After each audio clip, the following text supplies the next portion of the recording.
Brian Shields. Here. Coleman Mayhew. Kermit King. Here. Steve Stallings. John Brown. Here. Bert Sellers. Here.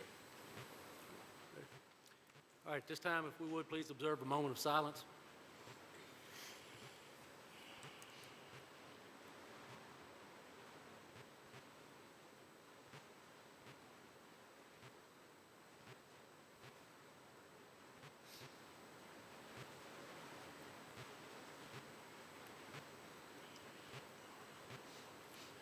Thank you. This time, would please stand, pledge allegiance.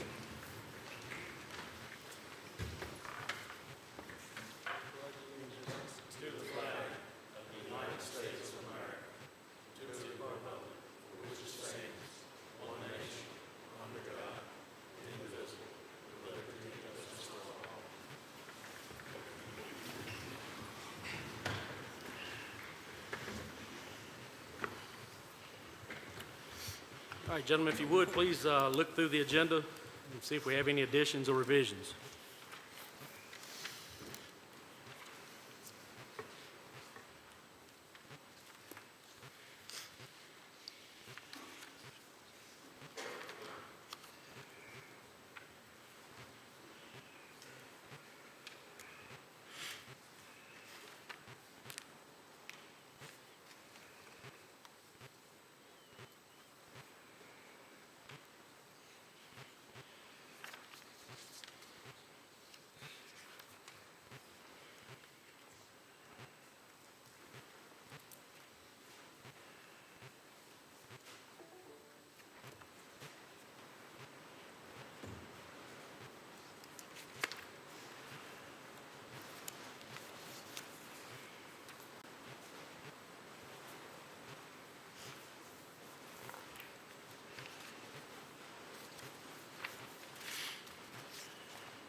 Director, I'll make a motion to accept the agenda as is.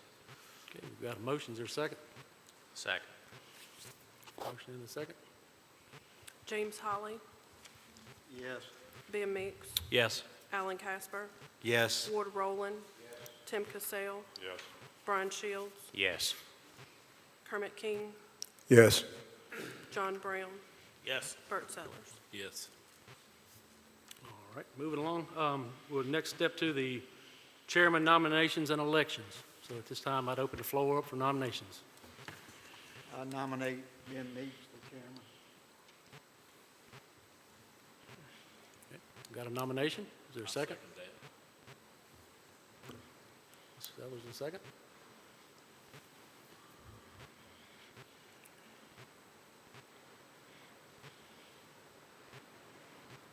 Any others? None? All right, this time we've got the nomination for Ben Meeks for the chairman. Go for the vote. James Holly. Yes. Ben Meeks. I'm going to abstain. Alan Casper. Yes. Ward Rowland. Tim Cassell. Yes. Brian Shields. Yes. Kermit King. Yes. John Brown. Yes. Bert Sellers. Yes. All right, passes. At this time, Mr. Meeks, I'll turn the meeting over to you, sir. Thank you, sir. Thank you, Director Key. Gentlemen, I appreciate it. It was a good year last year. I think it was a very productive year.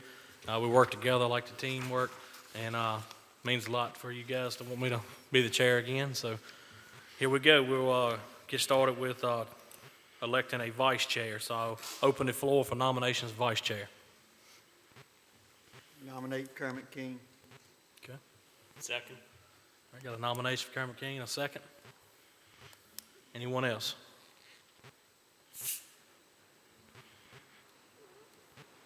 All right, hearing none, we'll close nominations. Call a roll call vote, please. James Holly. Yes. Ben Meeks. Yes. Alan Casper. Yes. Ward Rowland.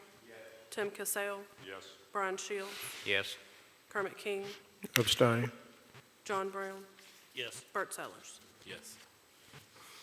All right, thank you, gentlemen. Congratulations. Yes, sir. Thank you. All right, we're going to go down to minutes, gentlemen. So take just a moment to review your minutes, please, from last month.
All right, I'll entertain a motion to accept the minutes as is, or any corrections or additions that need to be added.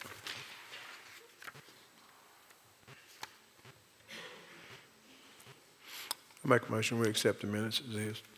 Okay, got a motion on the floor. Second. Got a second, Mr. Holly. Call a roll call vote, please. James Holly, Yes. Ben Meeks, Yes. Alan Casper, Yes. Ward Rowland, Tim Cassell, Brian Shields, Yes. Kermit King, Yes. John Brown, Yes. Bert Sellers. Yes.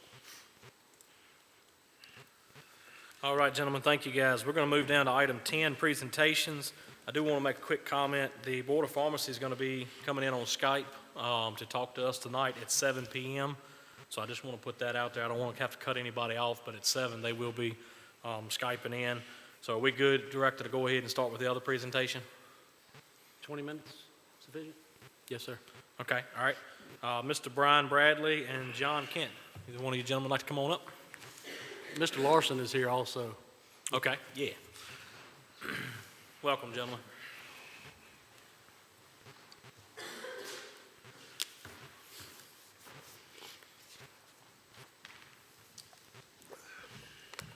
Thank you for the opportunity to be here. My name is Alan Larson. For a few more days, I'm the president and CEO of Sova Health. I'll be retiring soon, and hopefully next time we join you, you get a chance to meet our new president and CEO, a guy named Steve Heatherly. To my left is Brian Bradley, our chief nursing officer, and John Kent is our chief operating officer. We had a chance to meet with, first of all, I should say thank you for your service. This meeting that you attend and the work that you do, we realize this is volunteer work, and the support that you provide to our community to keep it safe. Admirable work, and we thank you for that service. Glad to partner with you in our role of helping make our communities healthier and safer. We were able to meet with a couple of members of the Pittsylvania County Supervisors a few weeks ago and met with the city of Danville around a similar concern. What's happening to our healthcare system in our community? Why are we seeing ambulances diverted from the hospital? Why are we seeing ambulances backed up in the street? Best placed for care is not in the back of an ambulance or down the road somewhere to a farther destination. So we'd like to come, as we met with Mr. Ingram and others, to share. He mentioned that it might be an opportunity to meet with this commission as well, and because you are the face of the challenge of how do we, a lot of your crews are volunteer crews, and it's difficult for you to run your operations when you've got someone that can't come to the local hospital and you end up sending them somewhere else or they're out of commission for a long period of time. We appreciate that. So I want to just give a little bit of an overview. We do have some good news to share. We are making progress from where we were several months ago, but I would not say we are ready to call victory yet. There's still a lot of work to be done. I think you see evidence of that across the board in just finding labor or staff or supplies in many fields. It's not just in healthcare, it's in many other fields as well. The hospital, you may or may not know, probably about 85% of our volume for the hospital comes through our emergency department. And so actually not too dissimilar to a manufacturing plant. There's an input, there's a process, and there's an output. And unfortunately, when one of those processes goes wrong, then things back up, and in the medical field, we call that constipation. That happens to us regularly.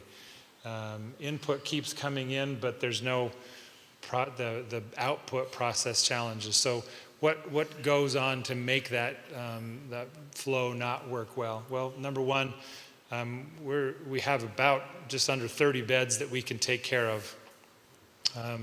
For a number of months, we were down to 4 nurses managing all those beds. Typical staffing ratio is 1 nurse should be able to take care of 4 patients.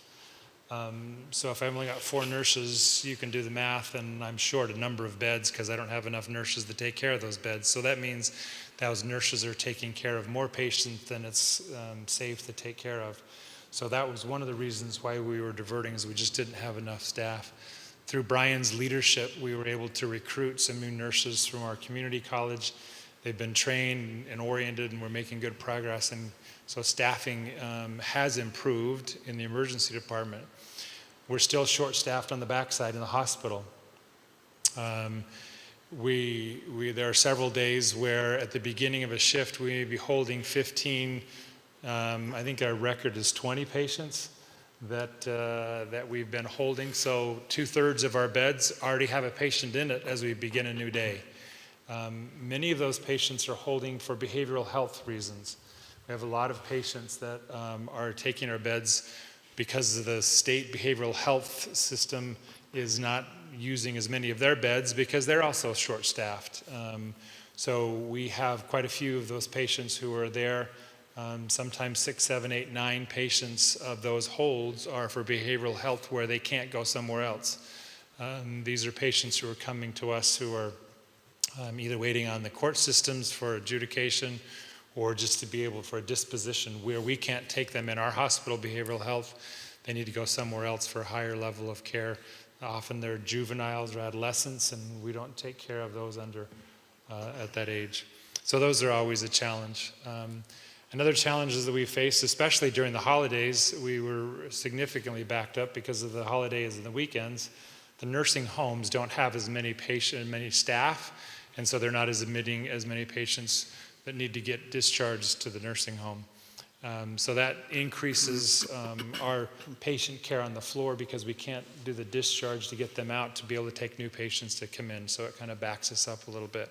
So a combination of staffing, our own staffing as well as community staffing, a combination of COVID still has an impact on us. The nursing homes have been reticent to take a COVID positive patient. We've not seen that as much in the last couple of weeks, but the numbers, as you've seen, have started to increase again. So the nursing homes can often have restrictions on accepting COVID positive patients where they haven't been treated for a number of days. So that backs some things up as well. So unfortunately, the best we can do is ask for good communication. Let us know when you have a very critical patient. We always triage, as you do. Critical patients go first. Communicate with us. Let us know what you've got in the truck. Let us know how we can best manage those patients. We do all the work, and I'll let Brian talk about that a little bit better. But during these challenging times, our best opportunity, and the reason we were pleased to come here to talk with you, is how do we open up dialogues of communication so that you know what we're doing, we know what you're doing, so we are at the end of in the middle of all this is a patient who needs help. And we're as committed to that as you are for the safe and best care that we can. Brian, do you want to talk a little bit about that triage process and communication? And then John has some good news he wants to share with you about process, and we're going to disrupt everything in a couple of months. So I'll talk to you about that. Yeah, I think Alan hit the biggest problem, and that's the output. You know, we can't get the patients out fast enough to take care of them. We're holding 15 admission holds plus 6 to 8 psych holds on any given day. And then social holds on top of that, patients that basically were dumped in the ER with no viable disposition, immediate viable disposition. So all that, constipates the ER. It is largely staffing related, and there's a lot of problems, keeping and retaining staff in the post-COVID era. We'll say the leadership staff are highly engaged in plugging those holes. They do it themselves. Our ER director, many a day, she's in the department taking patients, receiving ambulances, and doing the work of triage and leading that department in real time. And the same goes for inside the hospital. The leadership core is collapsing into the direct patient care environment so that we can best take care of our community. That being said, it doesn't expedite the flow of those ambulances out of the street. We do the best we can to triage in real moment. We use hall beds. We line them up anywhere we can to triage and take the best care that we can so we can take the next critical patient. And sometimes that's coming in through the front door, sometimes it's coming in through an ambulance. So having said that, we do have some good news on the capacity front, at least from the physical space. And I'll defer to John to provide some details on that. Thanks, Brian. Thanks to you all for inviting us and letting us speak. The thing I'm going to talk to you all about is something we've been talking about for a while, which is the renovation of the emergency department as a whole. We're super excited was that earlier this week we got what we're jokingly referring to as final approval. So we got an approval for this project close to a year ago, started through the design process and then bid out to contract. And unfortunately, what was estimated as a $12 million project came back as about a $24 million project. And as you can imagine, that sort of stops things. We went back with the contractors and the design folks, and we got the price down a little bit, and we ran it back through the process. And when I say we got it down a little bit, just a little bit. So this project, which was originally approved and expected to be $12 million, was final approved this past week for $20 million. So we have a $20 million renovation for our ED upcoming, and we'll get started on that a little bit later this year. To give you some perspective on that, we're going to renovate about 14,000 square feet of existing ED. We're going to add about 7,300 new square feet, part of which will be some EMS support area, a big part of which near and dear to you all's hearts and ours as well, and quite frankly, one of the big selling points is a new and improved, if you will, ambulance offloading area. One of the things that really struck our leadership at LifePoint and Brentwood was when we sent them pictures of the ambulances staging in the street. It really speaks loudly to the need, and that was something that really kind of got their attention, and was one of the things that, when we got the new project back and we're working through pricing, one of the things they said was, well, we could save a bunch of money if we did X, Y, or Z. And they said, well, we can't park ambulances in the street. And so, well, $20 million is your number. So thank you all for that. Appreciate you parking and having the lights on when you're out there. It made great photo op. But in all seriousness, I think it really did help us get through. So what it does for us is currently we run 22 regular rooms, 6 little fast track rooms, which is where most of the behavioral health people, our patients are housed, and then up to 5 hallway beds. What we're going to end up with after this is done is 31 full-size rooms, which includes 6 convertible rooms that'll be able to take behavioral health. On any given day, they can be a regular ED room, but in very quick order, we can drop some sliding doors and whatnot and make that into what's called a preferred room for our behavioral health patients.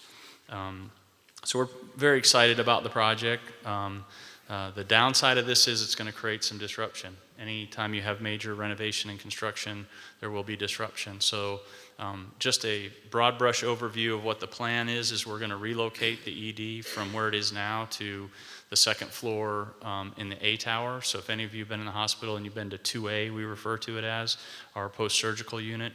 We're going to move those folks up to the 4th floor, and we're going to convert the 2A into a temporary emergency room.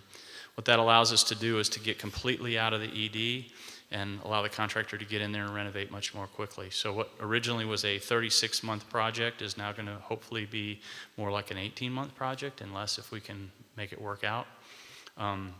Along with the project, we're also going to replace the radiology room. So the rad room that's right there next to the trauma bays will be converted into a break room, and we'll move down the hall just a little ways and get a brand new radiology suite for them. So that's kind of the long and short of it. We don't have a timeline for start yet, but I will tell you this. We will be reaching out to all of our EMS partners here in short order to have some conversations about the things that we need to do in terms of routing and wayfinding and radios and communication and all that sort of thing. So I've got a laundry list of stuff that I've been working on to make sure that we're planning appropriately. And so we'll be reaching out to the different agencies and you all to make sure that we don't miss something. And if there's an opportunity for us to do something better, we'll take that in. And then as we get closer to occupying the new space, we'll go back through that drill again. So that's all I have for you tonight. I guess at this point we cede to Mr. Meeks. And Okay, thank you, gentlemen. Questions, commissioners? You're talking about a $20 million expansion. What about, you started out saying it's a staffing issue that's causing all diversion. So what's in this package to help with more assets so that we're not sitting in the street at there 4+ hours? I appreciate that question. We have actually made significant investments in staffing already. From the time that Brian has been here, we've won 3. We've had 6 waves of raises, 3 significant bumps for nursing since I've been here, so it's not been for lack of wage movement. The whole market, COVID kind of shook up the entire market and kind of froze it up. And now we're kind of thawing out, and we're going to see where things shake out. We had a lot of nurses left the field altogether.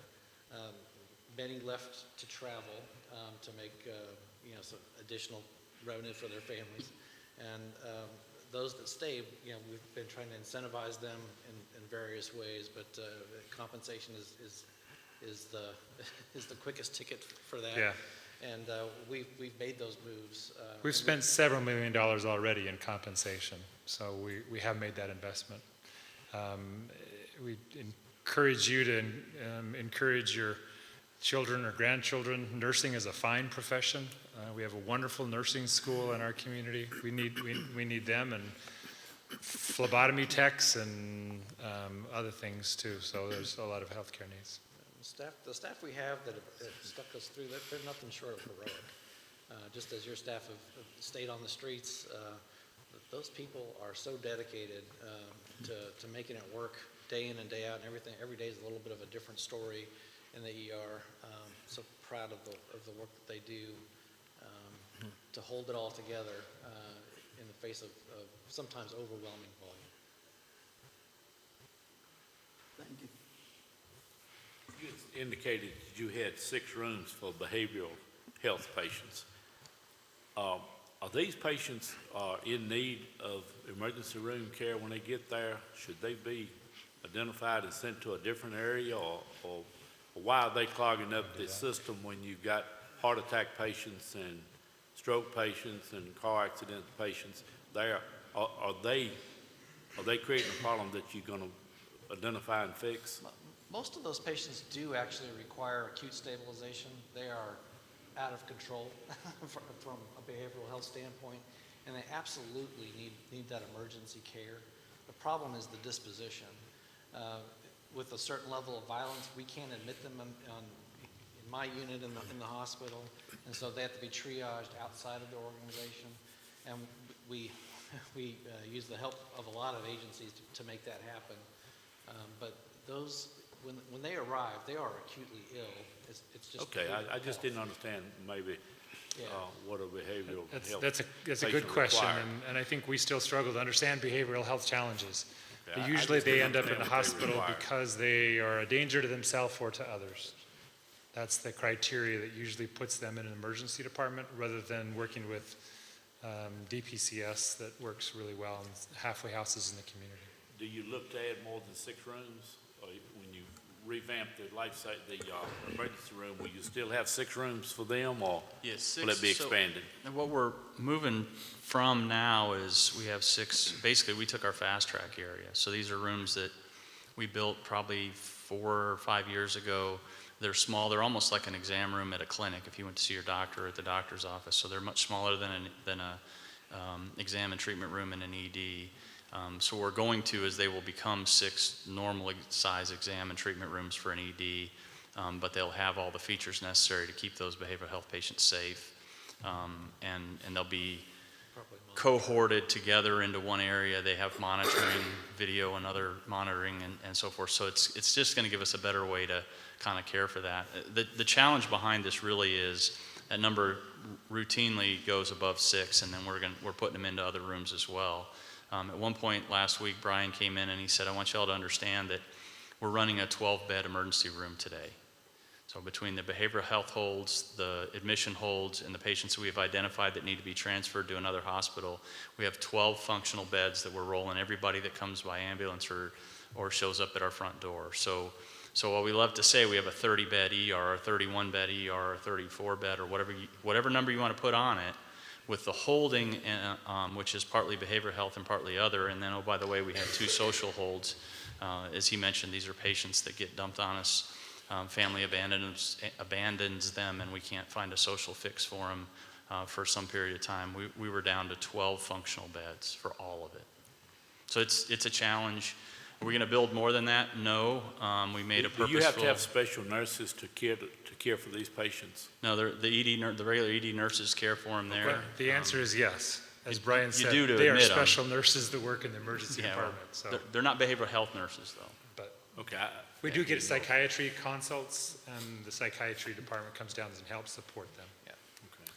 Looks like we got about 2.5 minutes left before your Zoom starts, and I think you had a question. But I guess the big question a lot of us have, and this is what we run up against, and I know it's a difficult question, and I really hate to be the one to ask it, but why do we have this problem in Danville and we don't in Lynchburg? What's the difference in diversion and me getting to your facility and sitting in the street for 2 hours when you're off diversion? Well, so can I ask her the first question first, and I'll ask the It's the second one? same issue. It is the same issue, and actually, it does happen in Lynchburg and Roanoke and Durham, and if you look, it may not be all at the same time. There may be different days when they're available or we're not available, but every hospital that I know now has been on diversion more than they used to. We didn't used to go on diversion at all. I never get texts telling me. We get our calls via text. I'm looking at right here where Danville was on diversion all last night. It's almost a daily occurrence. I don't recall the last time I got a text that said Lynchburg is on diversion. And they have resources that we don't have, it appears. Did that answer your question, sir? Not Okay. How many rooms is going to be in your temporary ER, your 2A? How many? I know you said right now you got 30, but you're operating with about 12 or so. What's going to be in your temporary? I'm trying to remember the number in my head. It's 25 semi-private beds, 4 psych holds, and was it 4 triage beds or 5 triage beds, I think. Okay. So it's roughly the same. It's just a little different configuration. Okay. We prefer not to be on diversion. We absolutely don't. It's not our goal. And we also recognize that even when we are on diversion, you can't not bring patients to our emergency department. They need to come, and we support that. So I think our request is, Ashley is a fantastic resource, Ashley Bradshaw. Please communicate with us. Let us know what's going on so that we can best help you manage because you also can't turn off your services. You can't just say, sorry, we're full, we don't have anybody. You still have to manage it. So that's the challenges that we live in today. Yes, sir. Director, are we ready for the next presentation? Yes, sir. Okay, gentlemen, if y'all would like to stay, we may have some more questions, but if y'all have to go, I understand. So, We do need to go, and so we'll be happy to meet again another opportunity. okay, All thank right, y'all for thank you. coming tonight. Thank y'all. Thank you.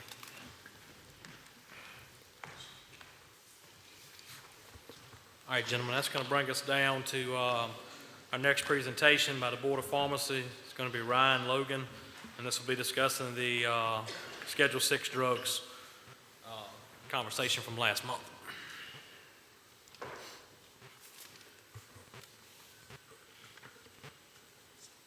We good? All right, can you hear me, Mr. Logan?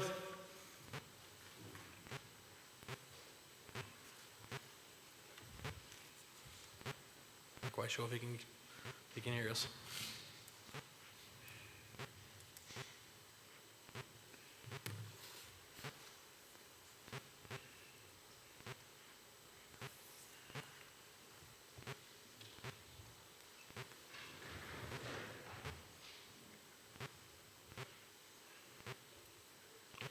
Good. Mr. Logan, welcome to the meeting. Can you hear us?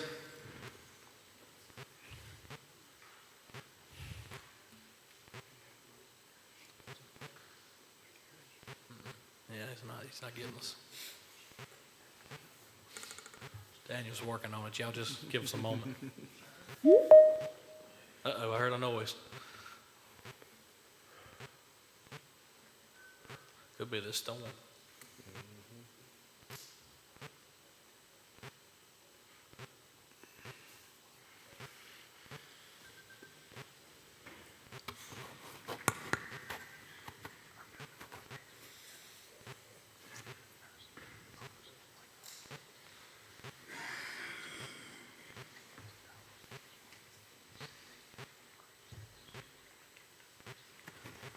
Sorry.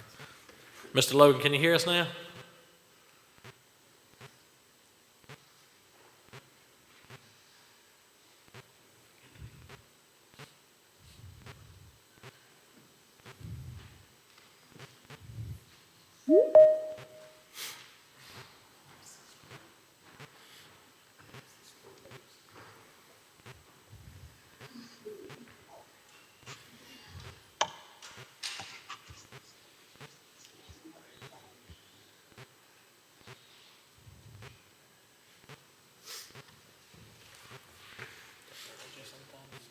Good evening, this is Beth O'Halloran. I'm here with the Board of Pharmacy.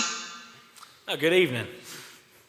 Was having a little bit of technical difficulties, but I believe we might have it straight now. Thank you.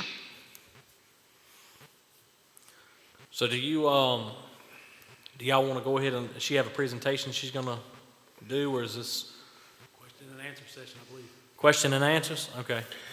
All right, so gentlemen, do y'all have any questions for the Board of Pharmacy on the Schedule 6 drug license? Or should we start off with a recap of how we got here? Director Key, would you just give us a recap how we got here, and then we'll go from there. Well, it started out with everybody trying to go under one license, and that basically did not pass when it got to the Board of Pharmacy. We submitted everything, and they said that it would not pass that way, the way we had it set up. I know you had also tried under yours, since we had two different OMDs, to try to get the controlled substance registry number, get everything up and running. We were contacted back. Casey was called and said that we were not going to be allowed to do it the way we had it set up. So I know at last meeting, y'all had asked quite a few questions. So what we did was we went to the Board of Pharmacy. The rep was Ryan Logan, and to try to get him to discuss it more tonight. So that way, hopefully we'd have a better understanding of what's needed. Okay. All right, gentlemen, I'll open the floor for questions for the folks that's been able to join us. Whoever would like to start. Yeah, could you hear Director Key? The one on the meeting with us on the phone?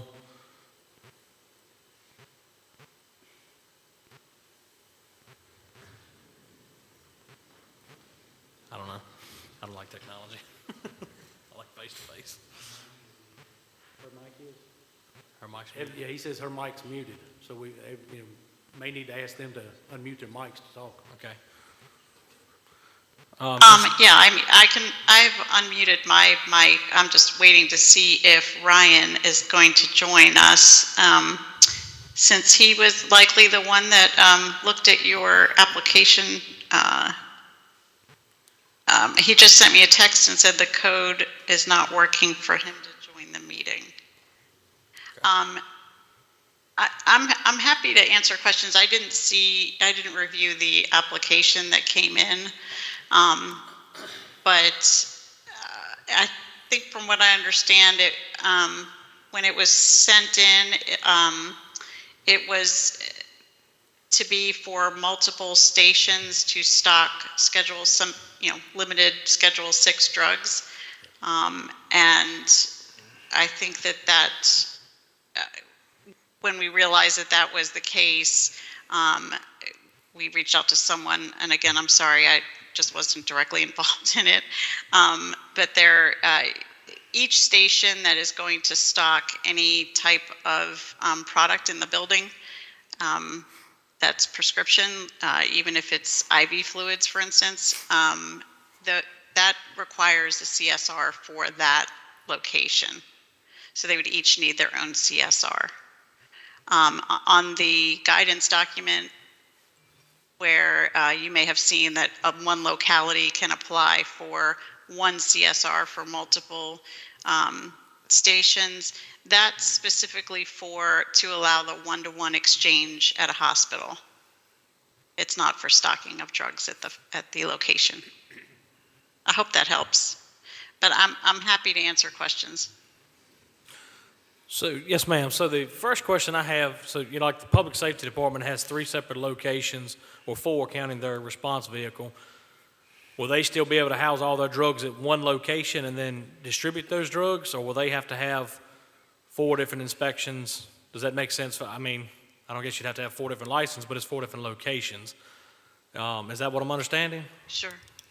Well, if the plan is to have just one building that is maintaining the stock of drug, and then you're going to have, let's say, the ambulance drive from one of the localities to refill their stock, and then it's going to stay on the truck and go back to that station, that's fine. Then that station wouldn't need it. As long as there's wherever you're going to be stocking these drugs in the building needs the CSR.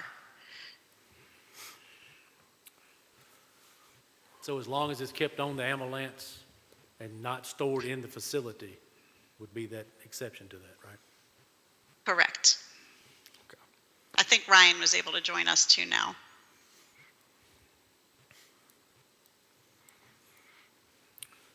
And another question I have, and gentlemen, y'all ask us, we got her here last month. I know we had a lot of questions and a long conversation, so we got them, let's talk to them. But one question I have is, what is the guidelines? Just explain to me, because I didn't understand. So I have a separate OMD at Gretna. Dr. Bolig's my OMD. But, we was willing to go, if Dr. Long would have us, which I feel, in speaking to her, she would, to have dual OMDs. The state allows that. There's nothing against that that says you can have 2 OMDs. But we wouldn't be able, if we went the route with everybody going under the license of the county, we were told we couldn't do that. Why is that? If we had the same OMD as they did. So please forgive me for not knowing what OMD stands for. Is it a medical director? Yes, ma'am. I apologize. Yes, ma'am. The medical director. Okay. The CSR only requires one medical director. I don't know that we would prohibit you from having 2 medical directors, but only one is needed to be signed off on the CSR as the supervising practitioner.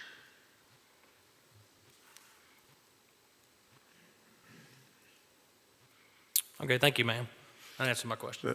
My question is also that we've been hearing everything like the whole state's out of compliance, and where do we fall in that? Is the whole state out of compliance, or just part of it, or when we hadn't received any directives or guidelines on how to get in compliance? I'm not sure. We have a good number of EMS agencies that have CSRs, so I wouldn't know that it's necessarily fair to say that that the entire state's not in compliance. But I think this is something that is coming to light now, especially because the DEA is looking to put forth their regulations, which really would change things for us, even with the board and how we handle this. So there's, there's a guidance document that's on the Board of Pharmacy's website. It's been there, I would say maybe about 6 months or so, possibly a little bit longer, but it does sort of explain the different avenues that you have for obtaining your drugs, for your units. But it's always been, if you have drug stock at your physical location, you need to have some type of authority to have that drug stock there, and that's what the CSR is for. I hope that helps. All right, any other questions? Yeah, I've got a couple if you'd like. Will the building need to be alarmed, or would a locked cabinet or locked room be accessible or acceptable? Excuse me. Sure. So there is one exception well, there's two really exceptions to the alarm requirement. And one of them is if the facility's only stocking IV fluids. So there's no other drug there, such as albuterol inhaler, epinephrine, other Schedule 6 drugs. If you only have IV fluids and that's it, there's no requirement for an alarm. The other exception would be if the facility was truly 24 hours, like 24/7. I know in some of the larger localities, like let's say in the city of Richmond, which is close to where we're at, they have 24, there's always somebody there. So even a dispatch person, it's 24/7. But in some of the more outerlying areas, you don't always have that luxury. So if there's ever a time when no one would be in the building, or possibly that no one would be there, then unfortunately that's not considered 24/7. So there is a requirement for an alarm if you have drugs other than IV fluids. But that's just stocking, correct? That's not on your ambulances, like what would be in the drug box? Exactly. Okay. Exactly. Mm-hmm.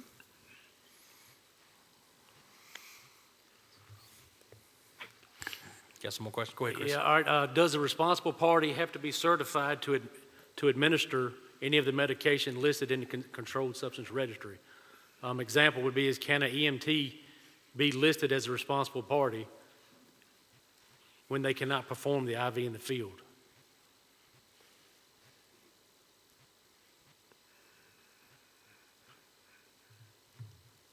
Ryan, do you want? If there's stocking drug at the facility, a EM2 is authorized by law and holds a required license or appropriate credentials to administer drugs, yes.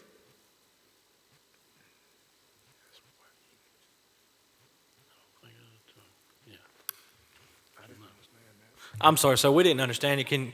The question he had was, so for like the IV fluids, obviously you have to be an advanced or higher to administer those drugs. But let's say it was an EMT that submitted this application process and was overseeing this CSR, making sure everything was meeting you guys' criteria. Is that allowed, or do they have to have somebody that meets that level to give that drug? So you're asking if an EMT who is a responsible party and if the EMT, can you hear me clearly? Yes, sir. Yes, sir.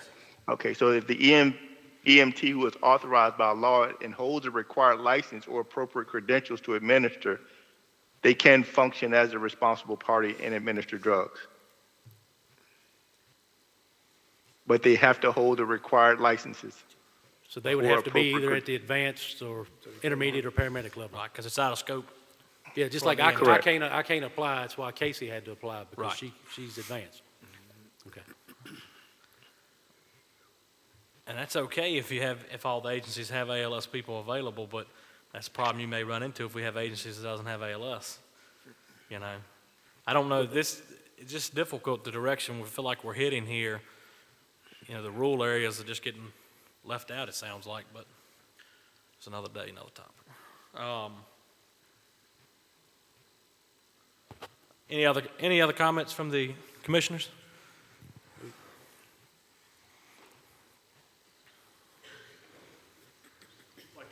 myself, I'm Mr. Ron Pastor. I'm the Director for Regulation and Compliance Enforcement for the Virginia Office of EMS. So I wanted to be here, so maybe I can, between Beth and Ryan, and we can work together to answer your questions on that. So to clarify that, an EMT would not be able to be the registrant for the CSR. It would have to be an advanced EMT or higher. And I understand that it seems like the rules you've been left out, so you made that comment.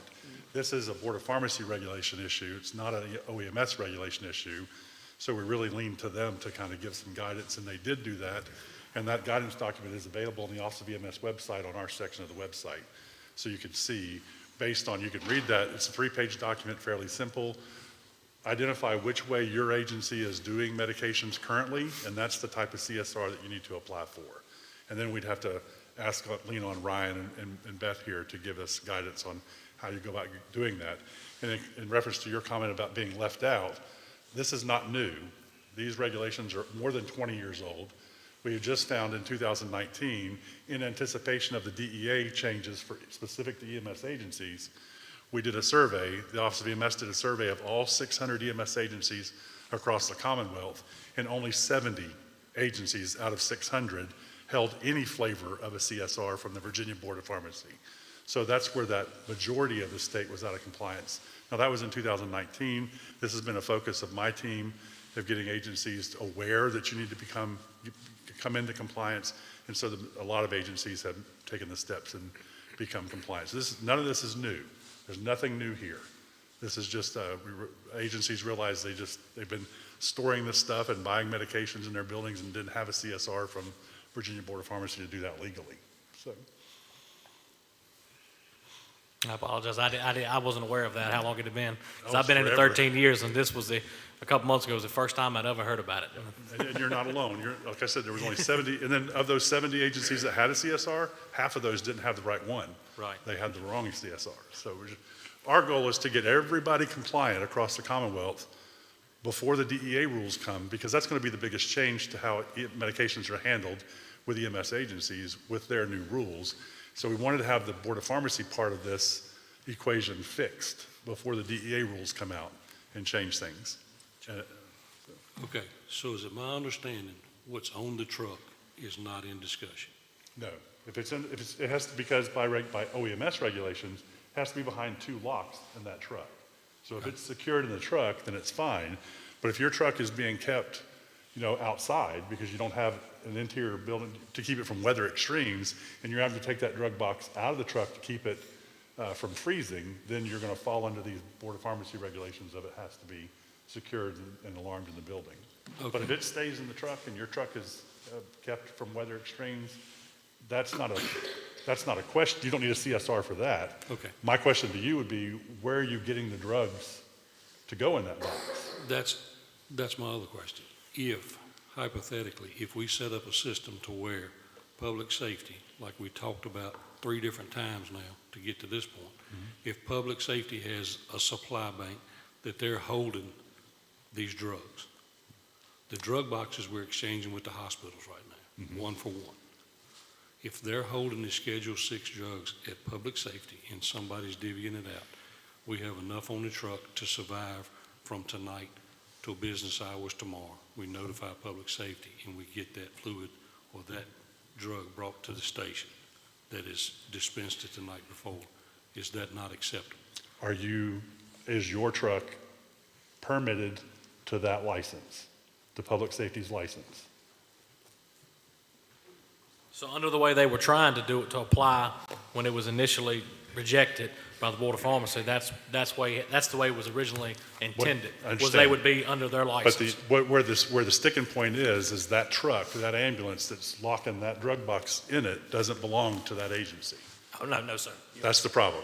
And that's the problem. And that's going to be a problem with DEA. That's going to be the big DEA sticking point when it comes out as well, is they're responsible for the drugs in that box. So they have to maintain chain of custody. It can't go outside. So that's going to be the reason this was declined. Now, if you were all under one license, Carroll County did this. Every agency went under one EMS agency license. They're all a division of Carroll County Fire Rescue, but they kept their individual identities. Then you can do that, absolutely.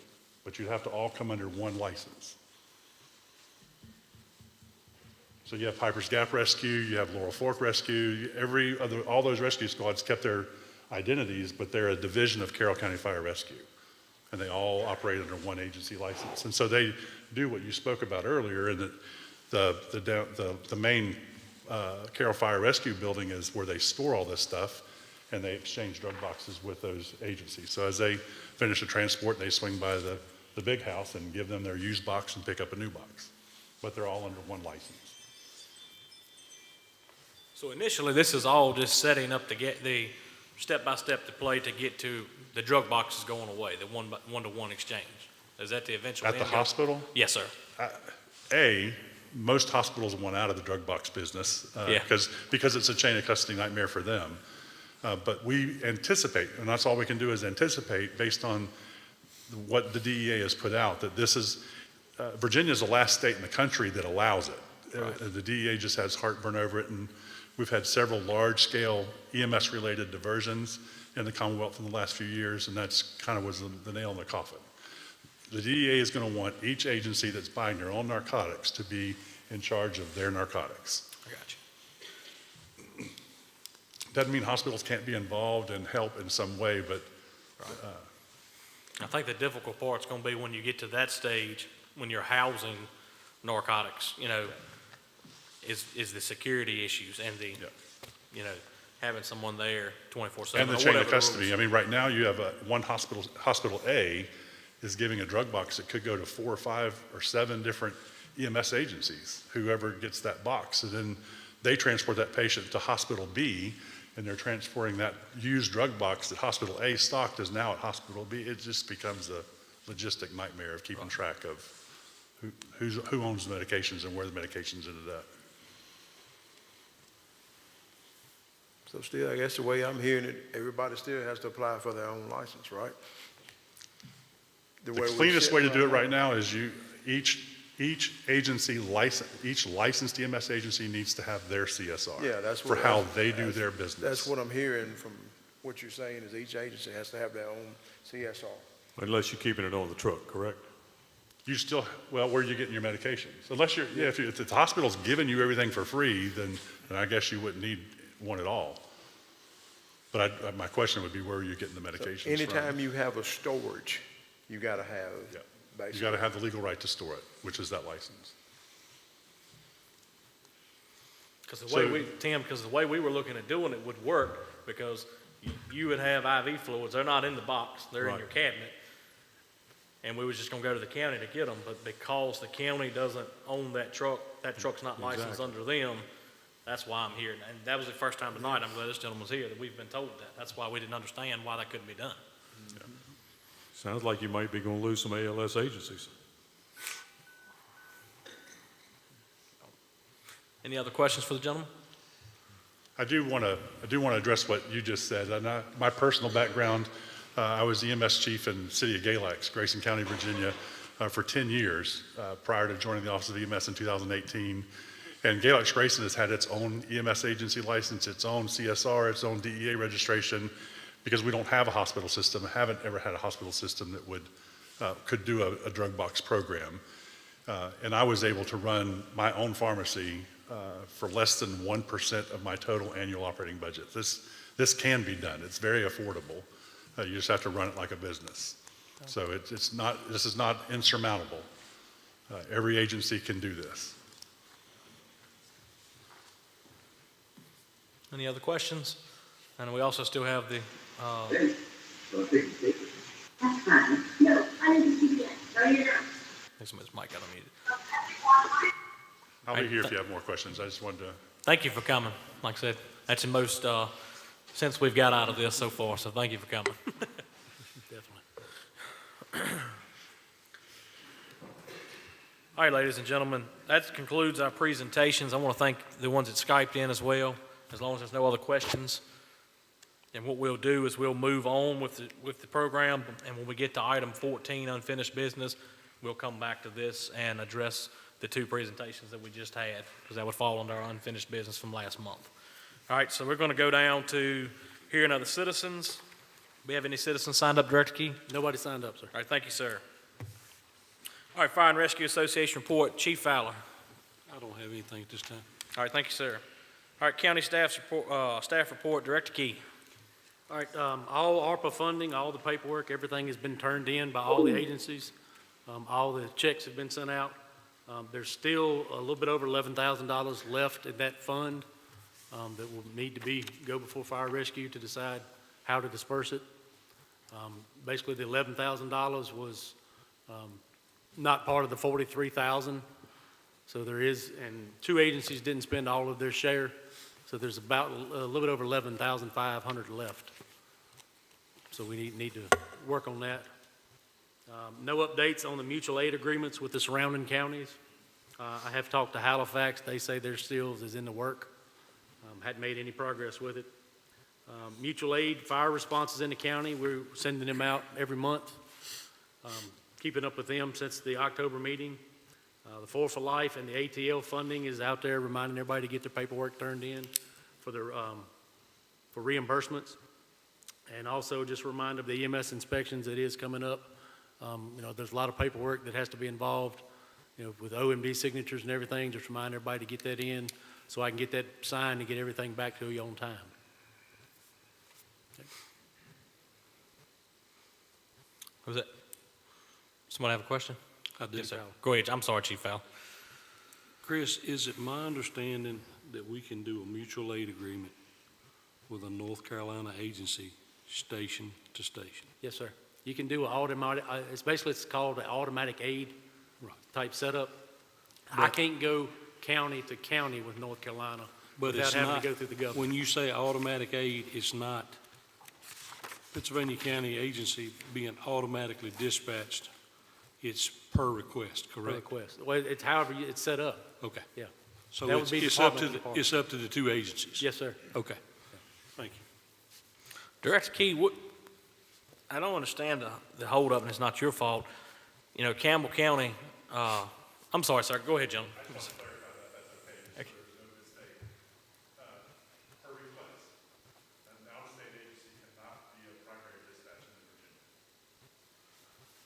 Fire as well? I can't speak to fire. That's what I'm speaking of, fire. Thank you. Gotcha. I'm going to speak on EMS, but this one's in Virginia. But Campbell County, you know, I know, and Casey maybe can clarify, but I know Medic 1 has been to Campbell County. I know my truck's been to Campbell County within the last, I'd say, 30 to 60 days. But yet they don't send a truck to us. Well, time and time again, Medic 1 goes on a call. Gretna goes on a call. Cool Branch may be on a call. We might not have a truck available, 57 North. And then we get into a bind. It's happened this week. You know, when do you know, I'm not trying to say we withhold responding because that's our duty to act. But when do we say, look, the buck stops? Either you guys, when we get in a dire need, are going to need to send an ambulance across that river and help us, or we're not going to keep sending an ambulance across the river the other way to help you. I mean, it's going to have to come a time that to me, that's fair. You know, if we are going into Campbell County, and I've been on 14th Street and out to Vista twice last year, but yet they won't send a truck into our county unless it's an MCI, is what I've been told. They will not send a truck over here. Correct me if I'm wrong. Is Campbell County responding to in our county for EMS? Don't recollect. I don't in remember my ever. year. Yeah.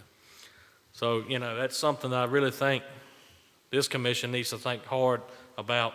You know, when do we say, okay, you know, we'll play ball when you're ready to play ball. Like I said, I'm not trying to say we don't need to go help the fellow man. That's why we're here. That's why we do it.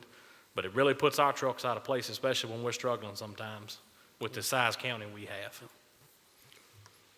I've just had no reply back. I one that said they would get back in touch with me, but haven't heard anything since. So. Any thoughts on that? It just seems to me, unless we have an agreement with the neighboring county that, and particularly since we have reached out, if we don't have an agreement, then, I mean, at the end of the day, our primary responsibility is to the citizens of Pennsylvania County.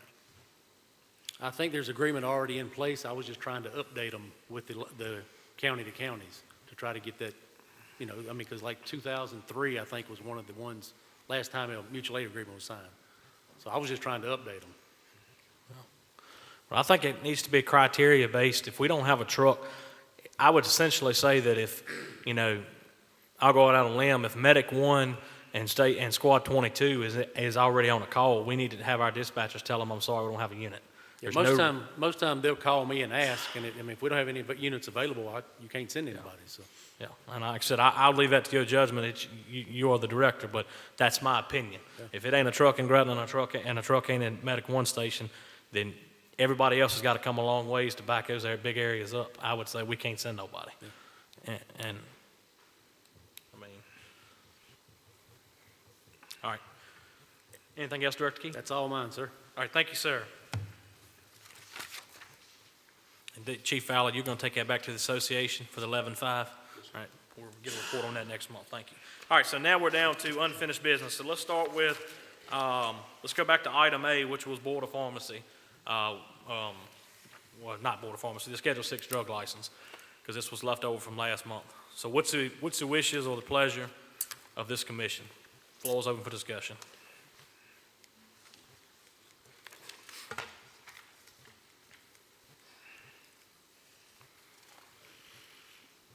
Well, it looks like we don't have much choice, do we? I mean, if we're gonna continue to carry these on our trucks, everybody's gonna have to get their own CSR, right? If we're gonna continue to have, because we all have our own EMS license.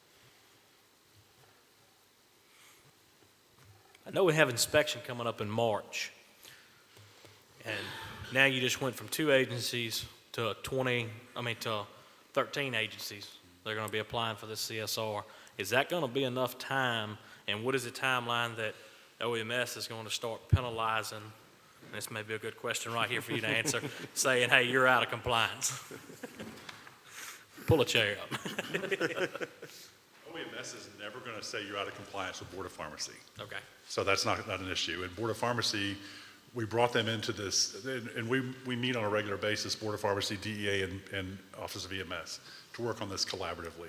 They have not taken a penalty approach to any agencies once we did the survey and we realized where the state was. So we're all kind of trying to work. Their resources are, I have a team of 8 field reps for our division. At the Office of EMS, they have 2, Ryan and one other person. And that's who has to go around and do these inspections. So they're kind of slow and behind. So I don't anticipate them, unless you commit what we call a first degree offense. You do something wrong that you knew you did something wrong, then you would probably get in sideways with Board of Pharmacy regs. But that's who, when it comes to the CSR business, the only person that can take action against you for that is Board of Pharmacy. And if you've made application to them and you're just waiting to wait to have your inspection, they're not going to penalize you for that. Understand, you can't technically have this stuff stored in your building until you have that CSR. We're not going to pay attention to that because it's not an issue for us. But I understand that they understand that you're actually running an EMS agency, but you're technically not supposed to have that in the building until you have the CSR. That's good to know, because I just figured, I think they said from the time you submit the application, then it's like 14 days, they schedule a visit, and I was like, But I think 13 agencies. I don't think you're going to get a visit in 14 days from them. I think it's going to be like 6 months. But I think you have bought that indefinite grace period once you've submitted your application. Okay. And the only other option you could consider, and it's completely up to you guys, is consolidating under one OMS license. But keeping your individual identity. Then you could do it the way you wanted to do it. Don't run off yet. All right, it's my understanding, Schedule 6, an advanced level provider should be able to facilitate the CSR license. Correct. Correct? Correct. Until the point comes that the hospital refuses to do drug boxes, we could have an advanced level do this application and have a CSR and store the Schedule 6 at an individual station. Yes. Okay. And that CSR would be for any of your agency stations. But you'd have one storage location. You follow me? So if you got... Well, every agency is one. Just one building. Okay. The only other thing I want to point out too that sometimes gets lost is Virginia's also strange. Virginia's strange in that we are the only state in the country that has Class 6. Everybody else stops at 5. But it's not just a saline, it's if you have IV needles, if you have IO needles, IV tubing, those are all Class 6 devices. So that comes under it as well. So it's drugs and devices. I wasn't aware of the devices. Yes. We've already prepared and locked away all of our stuff, but our application was denied as well. And I wish when I had them on the phone, I wish I'd asked. They said they needed more clarification on what our intentions were of using the drug, but I put on there we're an EMS agency. I'm not trying to be smart, but I I didn't know understand what else to they put. this has been eye-opening for them. I'm not even sure they always knew what EMS stood for. Right, When you said yeah. OMD, they don't understand our terms, or you just got to walk them through it. But I call Beth all the time. We work together with them. So we'll help try to intervene like we did tonight. That was the goal, was to have us, Doug and I, here to help kind of, between them and us, we can get this figured out. Okay. Thank you, sir. All right, any other questions or comments, concerns?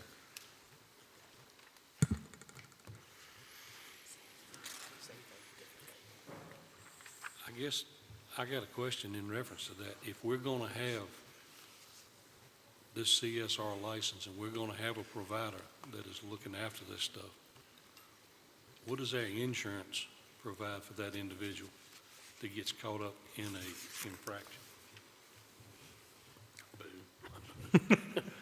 We'll call the insurance company and see, but I mean, I can't answer that. I mean, I think we need to know that. That and another thing, if you lose that provider, what's going to happen? Well, that's why I said I believe this is setting up for when the one-to-one goes away, and let's say that, you know, you get to the point of housing narcotics, you're going to have a paramedic level in the building. So, yes, sir. What most agencies do is it's the chief officer of the agency that is responsible for the CSR or the DEA registration. So you're going to have to, are any of you not storing narcotics? Any of you don't have narcotics in your box? Nobody has everybody's got morphine yet? But it's in the drug box. Yeah. Yeah, it's in a sealed box from the hospital. Well, my point is you have it. And so when the DEA rules change, you're going to need a DEA registration as well. So we're going to go through this process with the DEA at that point. Right. So typically it's the chief officer of the agency that has the CSR and the DEA registered holder. Yeah. And so when they change, if they move on or retire and you put somebody else in that position, then you have to notify the Board of Pharmacy and the DEA when you have your own DEA of your registrant change. But what about if the chief is not a paramedic or advanced? I mean, if he's just EMT, I'm just EMT. But Then- Casey, that's why I had Casey apply. Then you may need to look at your regulations or your bylaws of your organization, because the person that's going to be elected to that position needs to be able to have the credentials they need to hold the license. It's just an idea. I mean, it's completely up to you guys how you want to do it. I'm just telling you how it's been typically done across the Commonwealth. Because you don't want that CSR DEA registrant to be transient. That needs to be somebody that kind of is going to be long-term. In other words, a paid position in each one of these agencies. Doesn't have to be paid, no, sir. Well, I mean, nobody's going to spend the time to do that and take the liability when they're not getting something for it. Well, there's really no time into it. Once you do the application, there's no time to it. That's just the point of contact for Board of Pharmacy if there's an issue. There's nothing to maintain other than the records, but that really gets into to narcotics. You don't really have to do records for saline and the Class 6 stuff. Yeah, I think for right now, again, the insurance question is legitimate, but for right now, we're all going to be okay. It's when we get to that point, there's no need us diving into that tonight, but when we get to that point of the one-to-one, and you start getting the narcotics actually being housed at these stations, that I think Chris and Dean is getting at, it's going to be difficult in our area. We don't have a lot of ALS resources. You know, I mean, I think all of our agencies obviously has a minimal staffing of ALS because we have the trucks registered as ALS trucks, licensed as ALS trucks. But I think that's where it's going to get difficult because if you have a few people leave the agency, then you're going to lose your ALS license anyway. And certainly reach out to your insurance company to confirm, but my experience is that if you already have insurance, I assume through VML, VACO, something of those type, then you already have officers and directors insurance coverage with that, and that's going to cover this person if that is your captain or if that is one of your officers. Or if not, you need to make this an officer position in each of your agencies so that they'd be covered by that. But that office is subject to change yearly. What's that? Yeah, they, Whoever, I mean, like the chief officer of a volunteer agency can change yearly. It may not be the same person year after year. It may change every 12 months. yeah, there's a lot of our fire chiefs and rescue squad captains are not ALS certified. They're EMTs. And And is we're it, happy for them. But that's just the way it falls out here. and is it one initial inspection, or do they inspect every year? It's one initial to get it, and then they have the right to come inspect you Look anytime anytime. they want to. They have two people. I was a Right. chief for 10 years in Galax. I saw a pharmacy inspector once in my 10 years. Right. So, and I had narcotics and did my own stuff, so. it was, gotcha. yeah. Yeah, I think the biggest thing is if you have a change in leadership, whoever's taking over that license, the holder of it has a period that they have to notify 14 them. days. 14, that's what I Yeah, thought. I mean, it's 14. done online. With the Board of Pharmacy CSR, it's more about the every 2-year fee Right. that's what they're most interested in. It's all about traceability, so it goes back to that individual they're Yes. responsible for. Yeah. That's why that insurance question was important. Okay? I'll just be right over here. All right, we appreciate it. All right, any other discussion, gentlemen? I know this one was going to be a lengthy one. I still think, from a commission standpoint, we need to see the language of, can we do something and house it under public safety, under one roof? I think to ask each department, and it's just an opinion, to start stepping out on a limb and one person's responsible, are they qualified based on the regulations the state's sending down? I mean, do they have to be a paramedic? Do you have to have alarm systems in your building? I think it's a lot of still unanswered questions, but that's just. That guidance document that we spoke about earlier will answer all those questions. And I want to point out too, and remind everybody again, none of this is new. This is all, the regulations have been around for more than 20 years. It's not been a single change. We just weren't. So we've been under the county's umbrella, is that correct? I mean, when I say that, or each department's got their own license? Each department has their own license. Okay. But we all have the same insurance. Yeah. The insurance provided by the county. So ultimately, if something happened, that protection for the insurance is going to come from the county. So that's why I felt like that was a good question. Still brings us back to if, no matter how we do it, what's the insurance's protection on this for that individual? Because like right now, my name went on the license when I sent it in, and it got denied. I got to send it back and explain to them more what I need to do with the drugs. But my name is on it, and yet it concerns me. I mean, obviously we're doing everything up and I'm keep it together, but what's my protection when somebody else messes up and I got to take a fall for it? I don't get paid to do this job, nothing. So, all right. Any other questions, comments, concerns? All right. What's the commission's recommendation on this matter? So we can move on. We got several other items to talk about. I don't know that we have enough, to make a definitive decision here from the commission. I think we need to just continue to work on this. It's all we can do. Yeah, I think it would be a fair statement to say that we need to pull the insurance to see what their exact coverage is on this. And like the gentleman spoke earlier, it should be already covered as long as you're listed as an officer that's going to be doing that position, handling that position. But we need to get the exact verbiage on that so that everybody is comfortable. And I think Chief Fowler needs to take it back to the association and let them know what transpired tonight, the discussion that took place from everybody, and let them know what's coming down the pipe. I mean, ultimately, it sounds like we don't have much choice, but unless we're going to consolidate all the agencies under one license, that's the only option we have. I think the other issue is going to be getting somebody in these agencies to accept the liability. I mean, when it came up, that's the reason this issue's here, because it was clearly stated from public safety, they didn't want the liability. Am I correct? That's going to be the issue.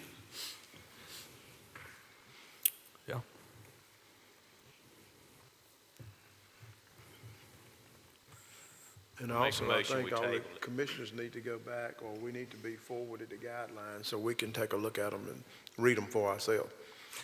Yeah, I think that I haven't application, read them. that I haven't read three-page them. document he's talking about Yeah. should be, this body needs to This review body that needs to read that document. along with the association. That needs to be sent to everybody, not just the Yeah. commission. But we have a motion on the floor. I'm sorry, would you state your motion again? I just make a motion, we table. Okay, motion to table. I'll second that. All right, second by Alan Casper. Mr. Shields made the motion to table. Any discussion on the motion?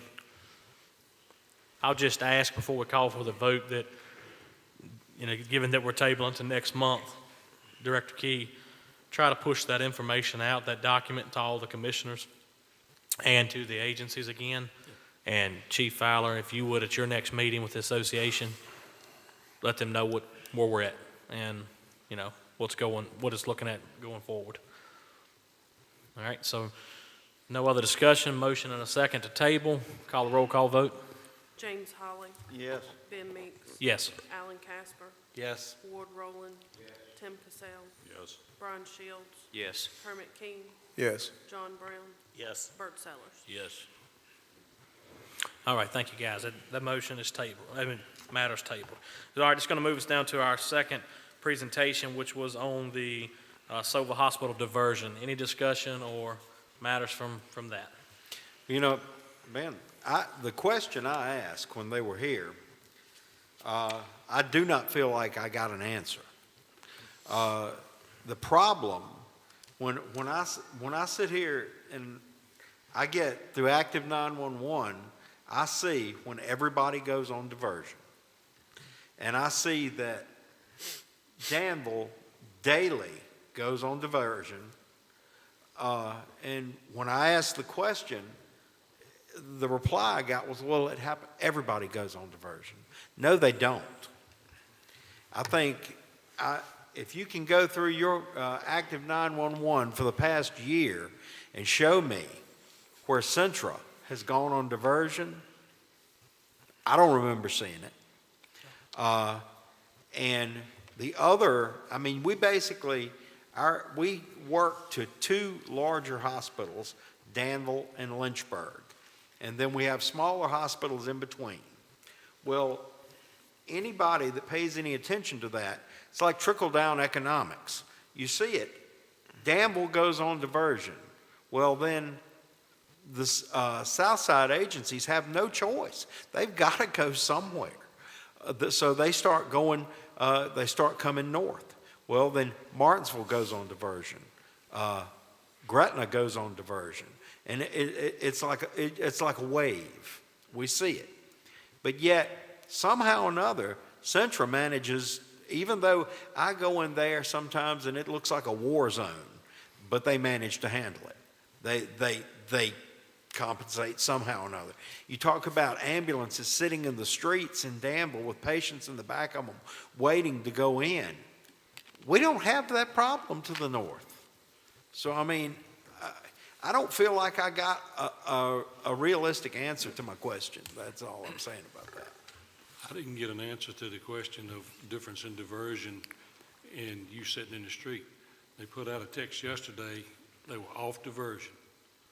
We started to Danville with a patient and called and told them what we was on the way with. She said, you can come if you want to, but you're probably going to be waiting an hour and a half. I don't understand. What's the difference? Gentleman here had a question. We'll let him, or a comment. And then I'm coming back to you, Vic. Yes, sir. Thought I would weigh in on this. This is a complaint that we've been getting on a weekly basis across the Commonwealth, even though it's not something OEMS can handle because the Office of EMS doesn't regulate or has no jurisdiction over hospitals. Hospitals are regulated by a different department, a different office within the Department of Health, and that's the Office of Licensure and Certification. But what I can explain so that you can have maybe a more productive or successful discussion with hospital folks is there is no such thing as diversion. It's a made-up term. It doesn't exist. No hospital can go on diversion by law. Just a request. It is a request, okay? Because if you're sitting out in the parking lot or you're sitting out on the street with your patient still in the ambulance, what are they doing to the gentleman that's wife's driving him in who's having a STEMI? They're coming POV. There's nobody standing out at the street saying, we're on diversion, you can't come here. They're taking, so you can't pick and choose. The only way, there is a diversion definition in hospital regulations, and that is if you have a plant failure. If your building is on fire, there's a flood, you can't treat any patient or see any patient, then you are truly on diversion. But you can't selectively say, we're going to take walk-in patients, but we're not going to take ambulance patients. Or we're going to take Medicare patients, we're not going to take Medicaid patients. You get the point? That's what EMTALA was about. So that would be my question to the gentlemen that were here is, you're saying we're on diversion, but what are you saying to the patients arriving in private vehicles? What are you doing with those patients? Now, I'm not advocating, the other agencies have gotten real creative when this became a problem 2 years ago in the Richmond market, EMS agencies just took it upon themselves. They decided when a hospital was on diversion. And then the hospitals didn't like that at all. If it took longer than 20 minutes to offload a patient, then the EMS agencies collectively just said, we're not transporting anybody to that hospital. And then hospitals he told you that it was 80% of their revenue comes from their ER. That's their moneymaker. So they don't want you to decide that they're not going to take your patients. And I've had other EMS systems buy some folding chairs and thermal printers, print the PPCR on a thermal printer in the ambulance, take a folding chair out of the side compartment of the truck and put the patient in the lobby. And then they leave because that's where the patient would have went if they'd arrived POV. Is it a true statement that if I arrive at a hospital and I'm being told to stage in the street and it could be 2 hours, that I can't leave there and go to another facility? No, you can leave. You can't leave. But that doesn't absolve them of their EMTALA obligation. Once you're within 250 yards of their property, they have an EMTALA obligation to see that patient. But I can leave and go to another You can. facility? If you determine that it's safer for that patient to be transported somewhere else, it's your call to go. That's what the Richmond area, they fixed this diversion problem real quick because they took the bull and they decided when hospitals were on diversion. And so hospitals decided, look, we'll never say diversion again. So when I call in a patient report and the person on the other end at the hospital tells me we're on diversion and hangs up, I can still go on. Still show up because they can't legally deny that patient. Yeah. The one thing I got. Diversion is a request, not a demand. The one thing that I gathered is they're spending $20 million to try to fix this problem. And, maybe that will help. I mean, they are doing something. They're not just sitting on their hands. But they can't, they talked about constipation. They can't take their constipation and put it on you. That's what they're doing. Yeah, but I'm Right. saying, Because that ambulance is sitting out there in the street for 2 hours is not available to the person in your community having a heart attack because you've not been able to offload that patient. They can't take their staffing problems and hold your staff hostage. Yeah, from what I've been reading, they can ask you to stay with the patient, but they cannot make you. No. So, I mean, you can take them in there and, hey, it's yours. The problem is if your patient's critical, how are you going to get them off the cot? Where are you going to put them? Because if it's not a person that can sit in the lobby, then then you run the Well, if they're risk. critical and they sitting 5 hours in the ambulance, I mean, same thing. If they're critical at that point, I think it would be best to go somewhere else. where And you to can Bert's offload the point, patient. I agree with what you're saying, Bert. The only concern I have, and I know this is the healthcare system abroad, but you can build a brand new building, but that don't mean that you're gonna still be able to see people. It's all about the staffing. You got to have the nurses. You gotta have the nurses. And then I'm told that, well, this happens everywhere. Well, Alan just said it, and he's exactly right. I have nurses, friends that work at Lynchburg. They don't allow them to use the diversion word. If they're 110% capacity, they keep on bringing them in. Yes, Central has other facilities they can try to hold at, if it's Gretna and it's somebody that needs to be transported up there to be admitted. But as far as their ER, they don't tell you, no, you can't come here, or you're on diversion, or you got to sit out in the truck. No, they just keep pumping them in. It does happen at other hospital systems, but not all of them. I totally agree with that. I understand that. But And the far southwest had the best hospital. Their hospitals did the best. They started using EMS providers that were still caring for the patient as hospital employees. So the doc would see the patient on the stretcher and then say he needs an X-ray, he needs the labs, and they would have the medics take him to X-ray to get the X-rays done and all that. Until we had to put a stop. We had to put a stop to that too. So that was real creative on the hospital's part. Yeah. Appreciate your comments. So could we send them a bill for sitting out in the parking lot? Oh, you could send them, yeah, that doesn't mean they'll pay it. I mean, I don't know if they're gonna pay it. I was just wondering, I mean, if you got an ambulance sitting there for 4 hours, I mean, you obviously gotta, What's your next opportunity from here? Is it Lynchburg? Yes. That's your closest? I mean, you have Gretna, but again, that's a 10-bed facility, so as Centera. soon as they go on diversion, Gretna's on diversion. How for far 10 from, minutes. from the hospital that they're talking about to Lynchburg? How far, how long, what's the distance? It's an 68 hour. miles. Danville to Lynchburg's But about if you're an hour. waiting 4 hours, it may be better just to go there and take that patient and get your truck back in service. yeah. Like we had a call the other night, Danville was on diversion, Gretna, Rockingham and Eden, called Annie Penn. Martinsville was on diversion. The next one that was open was Rocky Mount. And that went on diversion before we could have done anything. We had a helicopter coming anyway because it was a possible femur, but still, Rocky Mount's what, 60, 65 miles from my station? I mean, everything in this area was not taking anybody. Well, they're saying- taking them. Saying they weren't, Right. you know. Let's put it that way. And- Yeah, that'd be like us going to Roanoke. Yeah, and I went to Rocky Mount with a patient one time, and they told me they were on diversion. I need to go to Roanoke. I said, here's your patient. There you go. 'Cause That's I'm how you- already out of county. I'm not driving another 30, 40 minutes. That's how you have to handle it. You just have to just not let it bother you. Just take the patient. They can't refuse you. And you're Hey, not Vic. going to be, you're not going to be in violation of a single regulatory law in Virginia if you do that. And I think that's important for us to hear because we don't know the fine laws of that stuff like you guys do. So we're trying to protect our agency and our insurance and everything else and do the right thing. But That's an Office of Licensure and Certification regulatory violation on the hospital. Right. But you have to file a complaint with OLC. So you contact OLC and you file a complaint just like people do against your agency with me at the office. So would it be appropriate every time that going forward, Mr. Key and gentlemen that run these calls, that you are held hostage or sitting out there for multiple hours, that they report it to you and you put a complaint in to that? And that's how this will get fixed. I mean, But Office of Licensure and Certification is the same as me. They can't take action without a complaint. So you got to file the complaint. I think we need to find some sort of reporting system that we somehow or another we start reporting this every time it happens, and eventually they're going to say, you know, I've gotten this 52 times in the last 30 days, you know. It's on their website just like it's on ours. It's an online form. You just click the button and fill it out. Yeah. It's a guarantee. 5 o'clock every day we're going to get to the version. I'm going to go to Vic now real quick. He's been trying for about 10 minutes to speak. Mr. Chairman, I almost forgot what I was going to say. Couple of things. Alan sent me a text when he left and gave me an email and wanted me to share that with any and everybody. And he assured me that if you send him an email with a question, that you would get an answer. But looking at this, you guys might remember Clarence Mundy and myself met with Sober months ago, and we talked about this. And it comes down to staffing, space, and abuse.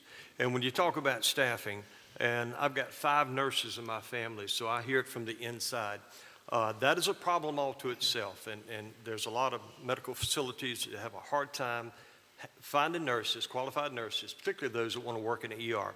As far as space, once again, that's a multifaceted problem because I heard the statement about mental health. I can tell you about a situation where a mental health patient was taken in on a Sunday, was basically held confined to an ER room until Thursday afternoon, nonstop. That is abuse all to itself. And so with that type situation, you know, everybody's caught between a rock and a hard place. But needless to say, that hospital room is taken, and you can't run that person out. And as far as abuse, you guys know this better than I. You have people calling because, you know, they think they've got an ingrown toenail.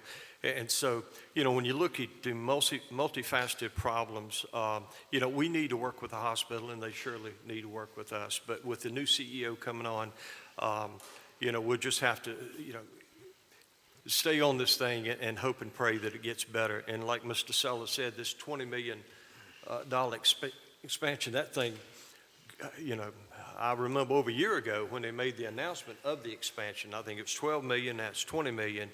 And that's a long ways off, so we're going to have to deal with what we have at this immediate time. But let me go ahead and give you this email before I forget.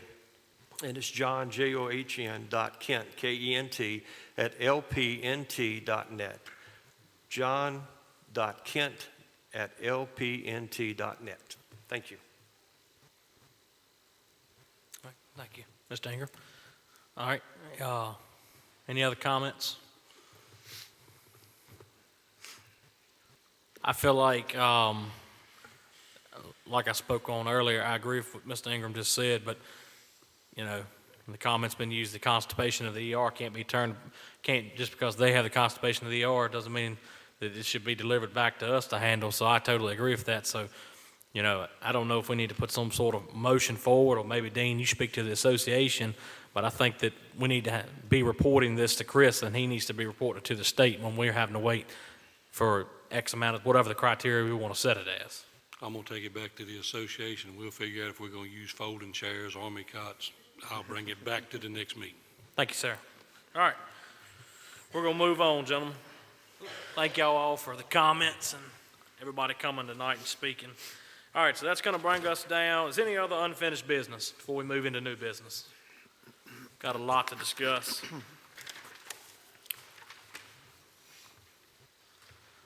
We've been going for an hour and a half already, so let's see. All right, so we're going to go down to Board of Supervisors. It's 15A, new business, Board of Supervisors Communication, Mr. Vic Ingram. Thank you, Mr. Chairman. As you guys probably are aware, we elected a new chairman for this year, Darrell Dalton, and he's going to serve us well. And on behalf of the board, we look forward to working with you on your financial request.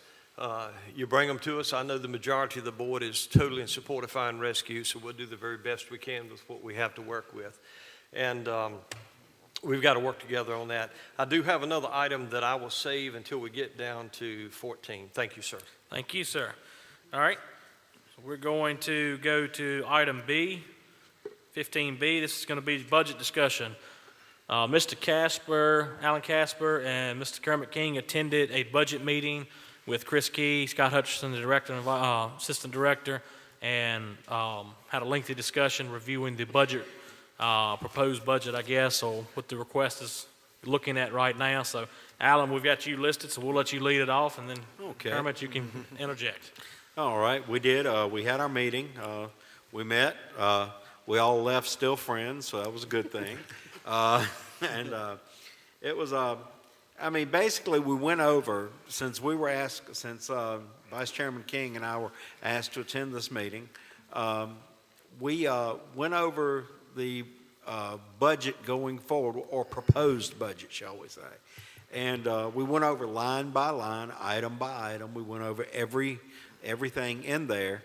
What I brought back from it is a lot of the things in there. I mean, I know there's a lot of concern about, the funding. We have funding for our fire and rescue agencies. Then we have funding for our public safety department. And all is vital. Everybody's got to be funded. We've all got a job to do, and it's the same job. And a lot of it was difficult to break down because in that budget, a lot of things cross over. There are a lot of items and simply because it's the most cost-effective way to do business, there are a lot of things in the budget proposal that apply to your fire and rescue agencies and apply to public safety. And most of the things, 95% plus in there, are simply day-to-day operational things that you have to have. The things that we brought up, it's in your packet, we brought up the wishes to be included in the budget for an additional 20% base funding from $26,500 to $31,800 for fire and rescue, adding $169,600 to the budget.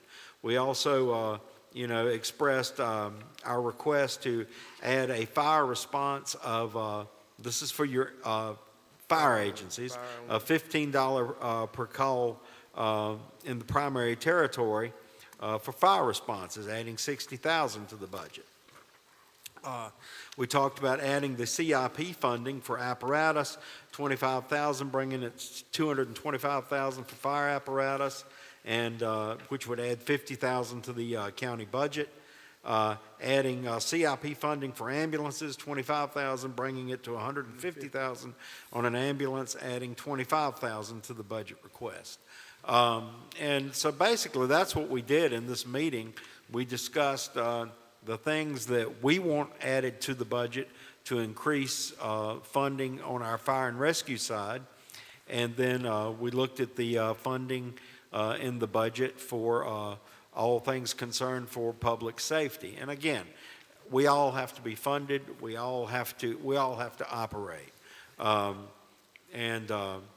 know, and again, going back, it's going back through all those numbers, and it's very difficult to decipher. But at least it is for me.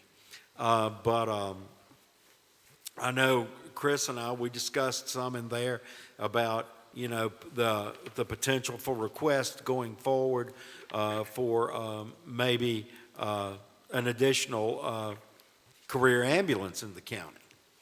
And again, it's all about serving the public. It's all about meeting the need. It's all about when people dial 911, they don't care who shows up as long as somebody does. And so, you know, we discussed some of those things, and I have some, when that actually comes to fruition, I have some ideas, and I know Chris and Scott, and we all do. But basically, that's what I got from this meeting.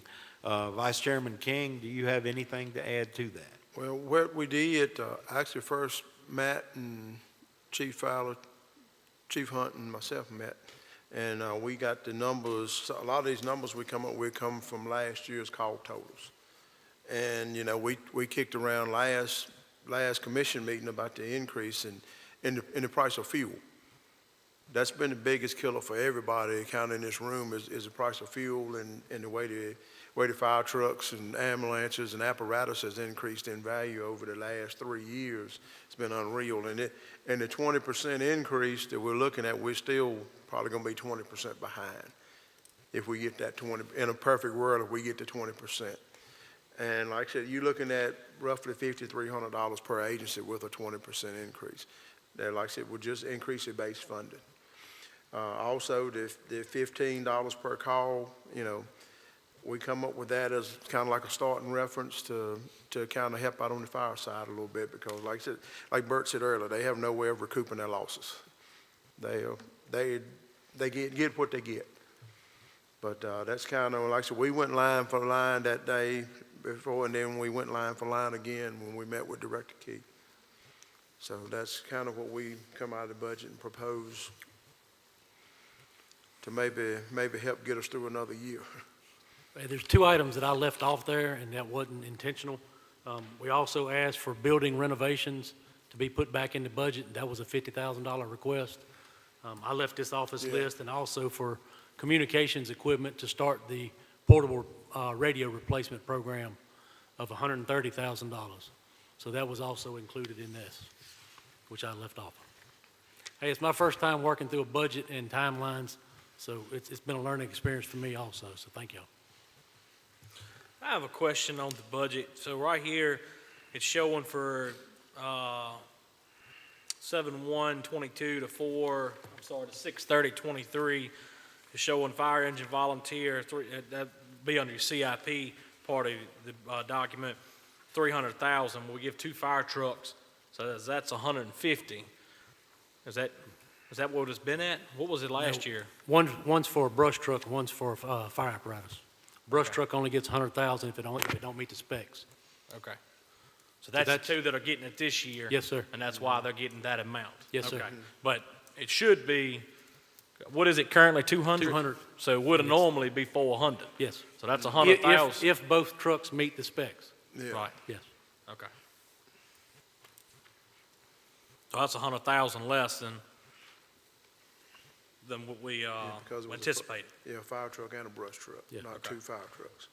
And then we're going to hear a request later for an ambulance, and that's at 125, but the request is to go to 150. 150, Yes, sir. yeah, if approved. Yep.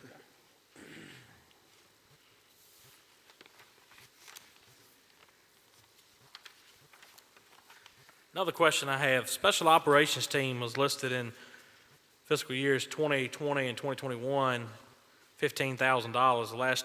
Last year was $0 and currently budgeted at $0. Is that, I mean, what's the, why isn't special operation teams getting funded? Smitherman took that out. So I'm gonna be honest with you guys, special operations team is exactly what it is, what I just said. It's special operations, something that not all the normal agencies can handle on a day-to-day basis. We need those special trained people to come. And I think with the boating accident that was so sad up at Smith Mountain Lake where our special ops team just went, those guys are way under-equipped for what they need. And I feel like that we really need to put some focus on the special ops team. But I don't see how they can operate with no money. 15,000, number one, is not even really a drop in the hat for what they're doing. But budgeting $0 is just a slap in the face to the team. So it would be my recommendation that they need some funding, but, you know. And another thing that I had, that even though it's not in the, specific budget, and it is definitely something for a discussion for a future date, with funding, the fact that in Pennsylvania County, we rely on agencies outside of the county for our primary 911 response. If you've dialed 911, you get an agency dispatch from another county.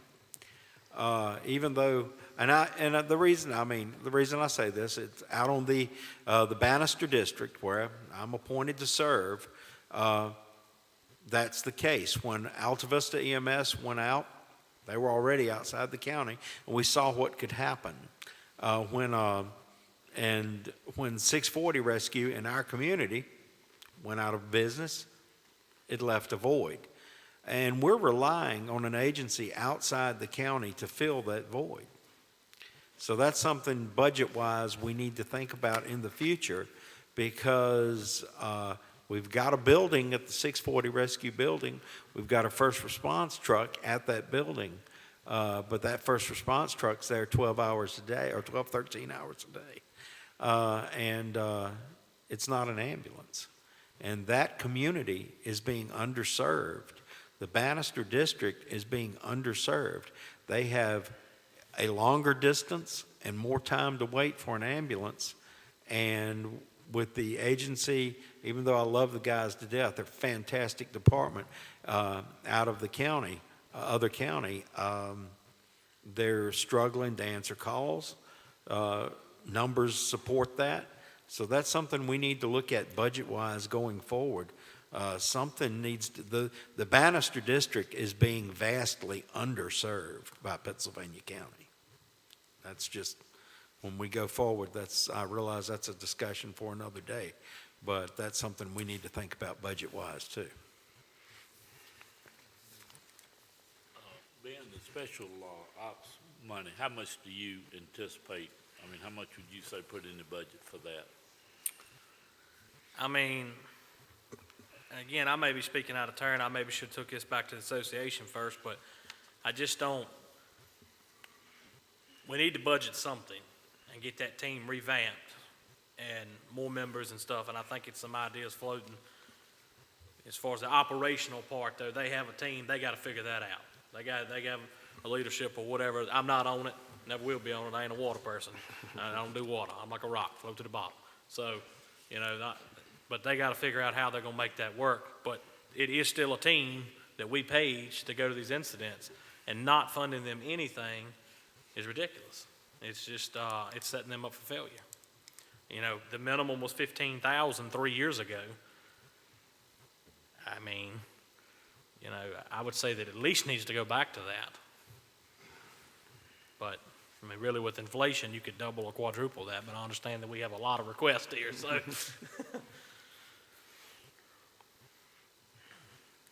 I don't know if I answered your question, Mr. Sellos. Well, I guess it was a little bit hypothetical. I was just kind of wondering what you thought was the right number. Yeah, I mean, like I said, 15,000 is what it was at, and Dean, you correct me if I'm wrong, but what's a new boat cost? I've got a grant in right now for 2 boats, 2 motors, and a trailer to transport them, and it's $56,788.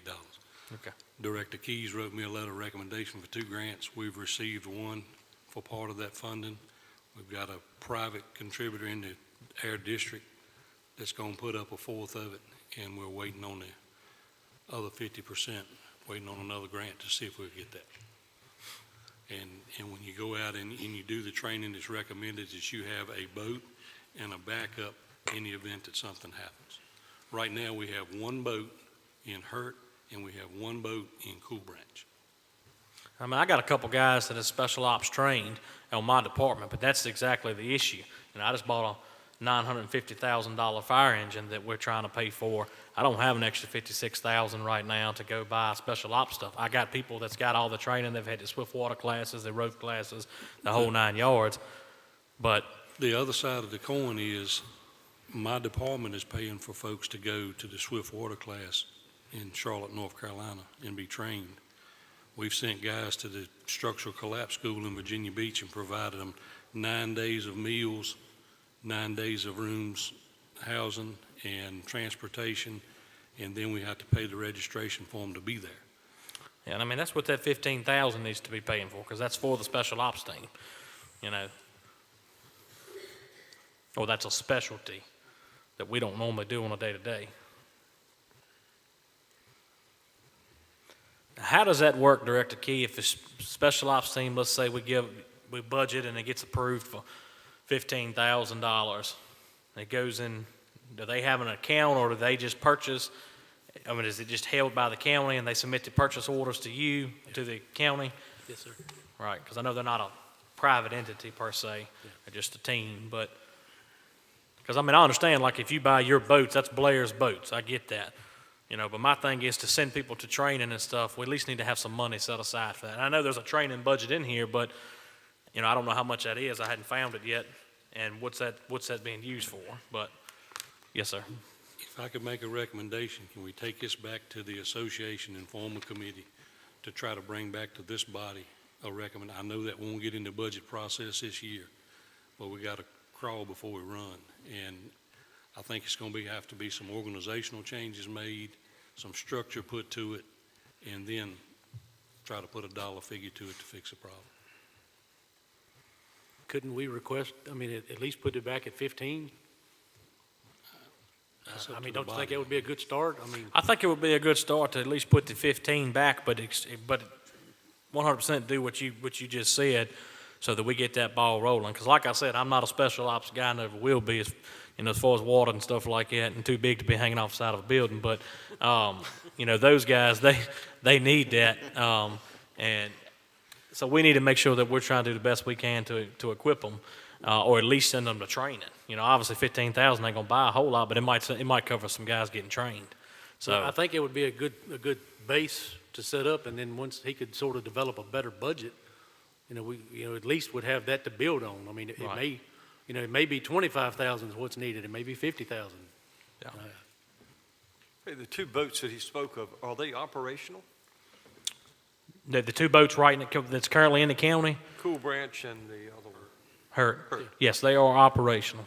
I know Cool Branch put in for a grant, and I hope they don't get mad at me at home for saying this, but I've been working with those guys. The talks were they put in for a grant to get new boats, and we were going to get their boats at a very reasonable price, because we have a couple guys now trained in it. We're trying to get involved as well, but their grant was denied. So all that got thrown out the window. Okay. And there's no funding here for the special ops team to do anything with. Like I said, if Blair's buys the boats, that's Blair's boats, but we could at least send them to training. But, I think that's going to go back to the operational and organizational stuff, and then that gives you a better idea on what we need to be budgeting if we need to be trying to buy operational equipment as well. But didn't you have 2 boats that basically expired, I guess is what you considered? I had 2 boats. Yeah. One was a paddle boat for still water rescue. One was a motorized boat. I learned a valuable education in boats in the fact that an inflatable Zodiac boat has a 9 to 10 year life expectancy. It was owned by the county. It was 16 years old. The guys were training in it on the boat in a lake. and the seam started coming apart, and they basically walked the motor to shore. So that's how we got to the only 2 boats left, so that's why. Right.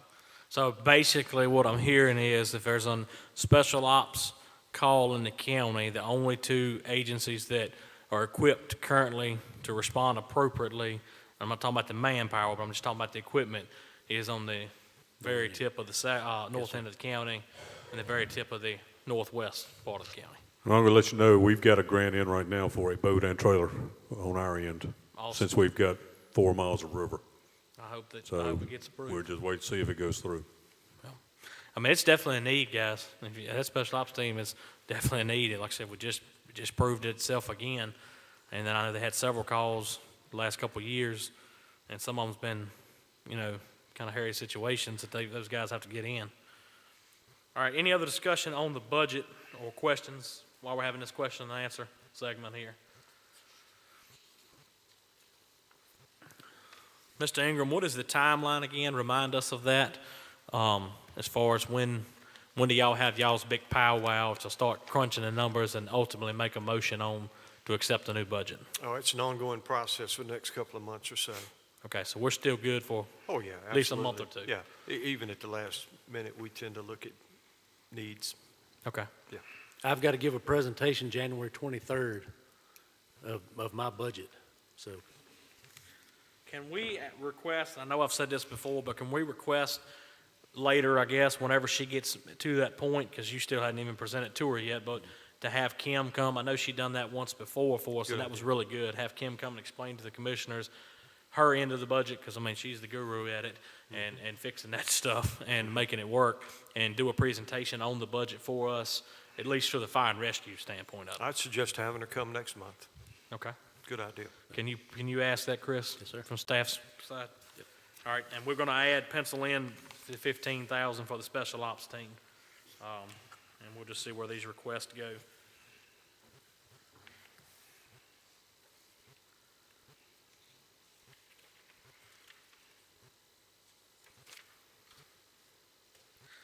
And my last question, and then we're going to move on, is there any way, and I asked Darrell Dalton this, and he wasn't able to get back to me yet, is there any way that we can separate this budget as far as our volunteers and our public safety staff? I know it all falls under the umbrella of public safety, but, this commission here, pretty much everything we say and do up here mainly only affects the volunteers, because the career staff works for those guys, and they work for the county. But we're up here, doing whatever for the volunteers most of the time. But then the budget that we're supposed to try to accurately go through, as you said, Mr. Casper and Chairman King, is several line items interject with each other. Well, we got to be able to know. It's got to be some sort of at least close roundabout figure of exactly how much each entity spent, so that we could separate these two. I think that would really be appropriate when we're having these discussions and make it easier.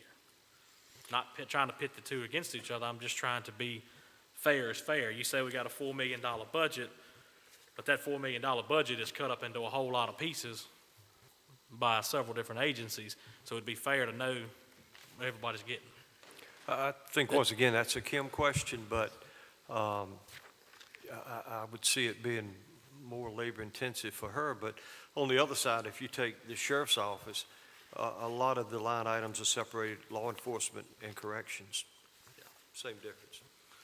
And I don't know how, I'm not saying it wouldn't be, but, and he's probably going to throw something at me, but I feel like Director Key, when he takes this tour, somewhat of that he could already separate. I know some of it's hard because the way it falls into one line item, but some of this stuff you could take, like the VRS retirement. All right, well, that has nothing to do with the volunteers. Yeah. Nothing at all. That could be taken out. And, the dental, the Blue Cross Blue Shield, the unemployment, all that, none of that has anything to do with us as far as the volunteer budget goes.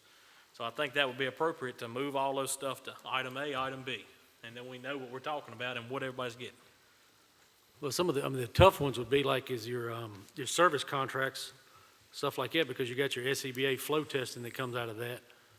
And then you've got other line We should know items. what percentage of SCBA is volunteer and which percentage is public safety. Yeah, I mean, I can do it that, yeah. Yeah, because y'all don't have It can probably be- too many It can packs. be divided. And mean- then you got, your communications equipment that goes back to all the radios in the county. I mean, it could be done a little bit better than what it is, but I just feel like then you're truly comparing apples to apples. Where sometimes I feel like here we're comparing apples to oranges on this. But, is that something we want to entertain, or are you guys good with it the way it is for this year? Well, I mean, you may want to try to do it like Director Key and you were saying, maybe do it in maybe 3 categories: public safety, volunteer, and both. That way you wouldn't, you could say, yeah, this is what both of y'all are involved in, and it may give us a little clearer picture. Yeah, I mean, what you present, Chris, to Kim can still be this exactly. But as far as just for this body here that's supposed to be discussing and making recommendations on the budget, that would be really helpful. Item A is the county's career staff. Item B is all the volunteer funding. Item C is the shared funding. Because right here, unless we sat in that meeting with y'all, nobody in this group really knows. We did. Huh? We had to go through it line by line, but Chief Hunt and Chief Fowler and myself went through it and tried to pick out as best we could, so, we'd know what we were dealing with.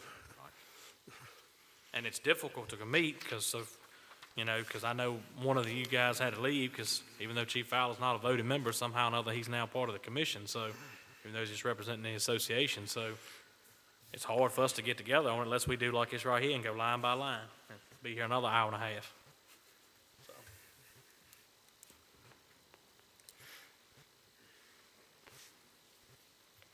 I'm going to make a motion that the budget be separated into separate categories for career staff or county public safety staff and volunteer staff.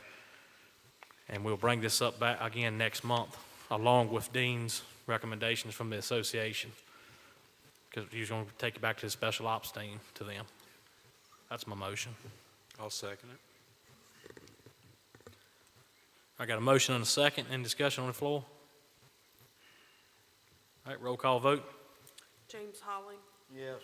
Ben Meeks, Yes. Alan Casper, Yes. Ward Rowland, Tim Cassell, Yes. Brian Shields, Yes. Kermit King, Yes. John Brown, Yes. Bert Sellers. Yes. All right, thank you, gentlemen. All right, that brings us down to item C, Fire and Rescue Memorial Update. So I'll take this one. Just real quick, guys, we are still in the planning stages of the Fire and Rescue Memorial. I spoke with Mr. Ingram earlier, though. He's going to be taking it to the board of supervisors to get the proper usage approved across from the public safety building on the old armory. We are actually going to be making a presentation. The ad hoc committee is at the next board of supervisors meeting. So if you guys are interested, please tune into that or come to the meeting. We're going to ask Coleman May, who's actually going to do the presentation, but we've been working on it collectively as a group. We have a meeting next week before the board meeting, and then we're going to introduce this in February to those guys. We have somewhat of just a sketch, kind of, and no actual drawings yet, but a sketch of what we want, and then we've got 2 separate other pages to kind of give the timeline of how we got where we're at, progress we've made, and then what's the next steps, and we have an actual plan laid out to get this thing hammered through and finished. So I just wanted to make y'all aware of that. That's where we're at. All right, item D, 15D, discussion of radio replacement. This is going to be Director Key. Yep. The portable radios are end of life is coming up in March of this year. Basically, Harris will not support them after that point. They'll use whatever equipment they can find to make repairs as needed, but they're going to stop making all the parts and everything for them. So what I did for the CIP was to put in for replacement of 100 of them at $1,300 a piece, and that putting it in for the CIP budget of $130,000 to start the process and spread it out over a couple years. So that way it didn't impact the budget as bad this year. All right, any questions? Chief Fowler. How many radios you think it is, Chris? Sir? How many radios is it, do you know? It's 800 is what I'm thinking. What was last time I'd seen? So I guess the concern there, and I mean, again, it goes back to if we had unlimited funding, it wouldn't be an issue, but is that gonna be 100 radios that, if that's the succession plan? I Well, mean, it's, you're looking it's at not eight- like you're it's looking at not 8 like- years. Yeah, it's not like they're going to all just stop working at one time. I wouldn't think it. Like if radios get damaged or whatnot, then you would replace them that way. We still have a few on the shelf right now that could be in service. So as they're breaking, we're starting to replace them that way. I don't know how many that we had that actually needed replacing this year. So it may be a thing, you may be 2 years down the road before you need to start replacing them. So the 100 you're gonna attempt to buy, if it's approved this year, is the process gonna be to then start slowly trickling those out and take it? So we'll do an exchange, and you'll then take that radio that you got back from me and put that in your bank of radios, because it still will work, it's just not gonna be supported, is that correct? Yeah, I figured, you'd want to go start with the officers, of as many organizations as we can, and start there. But, if yours is still working, if one breaks, we would try to reissue that. The thing is, will they all break at one time? I don't think they will. How long will they last? I don't know. So when they won't support them, does that mean they won't come touch them anymore? That I can't. Yeah, Daniel's a whole lot, well. I was looking at him, I just didn't wanna call him out. No, it's okay.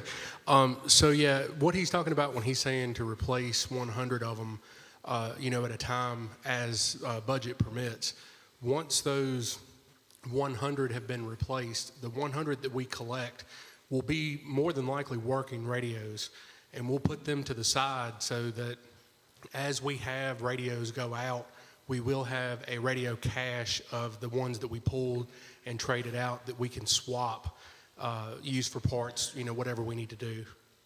Okay. So that answers my question. Thank you, sir. And the second part of that question was, what is because I'm stupid with this stuff when it comes to technology, but the radio updates that we currently do, that Harris has to come out and touch the radios, and the county's doing it now, will that continue, or since they're not being supported, will that stop? And how's that going to affect the radios? So the radio preventative maintenance, where they come and check the radios each year, they will still come and do the measurements and everything on that to make sure that everything's in tune and working the way it should. As far as updates, they will not get any further updates, but our system, our entire system is on a locked version. The version that our system is on is basically, it kind of determines the radios, what they need to be on to be able to talk to them. And they're in sync with where they're at, and we're not going to be getting any system updates that's going to cause the radios to have to get any further updates. So we're kind of locked in where we're at as far as updates are concerned. So as long as this radio system as a whole doesn't get an update, our radios will be fine. If the radio system does get an update, the radios will continue to work. It's just going to be, they may have to be retouched, to have settings changed to be able to compensate for the changes in the tower equipment. But you guys handle all of that as far as the tune-in when you have to touch them. That's correct, yeah. Okay. Harris will more than likely assist us with that at the preventative maintenance that we do yearly. So that'll be something that'll probably be included with the checks, but it's going to be something that will just kind of have to be addressed when we get to that point. But I don't anticipate any system changes that are going to require us to have to touch any of the radios to make any settings changes or updates anytime soon. But the 100 new radios, they will be still being updated by Harris, is that correct? That is correct. Those new radios are a new model that will work with all of the accessories, microphones, batteries, antennas, everything what we currently have with the XG75s, but they're brand new models, and they're going to continue to be supported for many, many years to come with Harris. So they will be, brand new, under warranty, still getting updates and everything, because it's a whole different model. It's a brand new model. Are these going to be intrinsically safe or not? The radios are now, the batteries are not.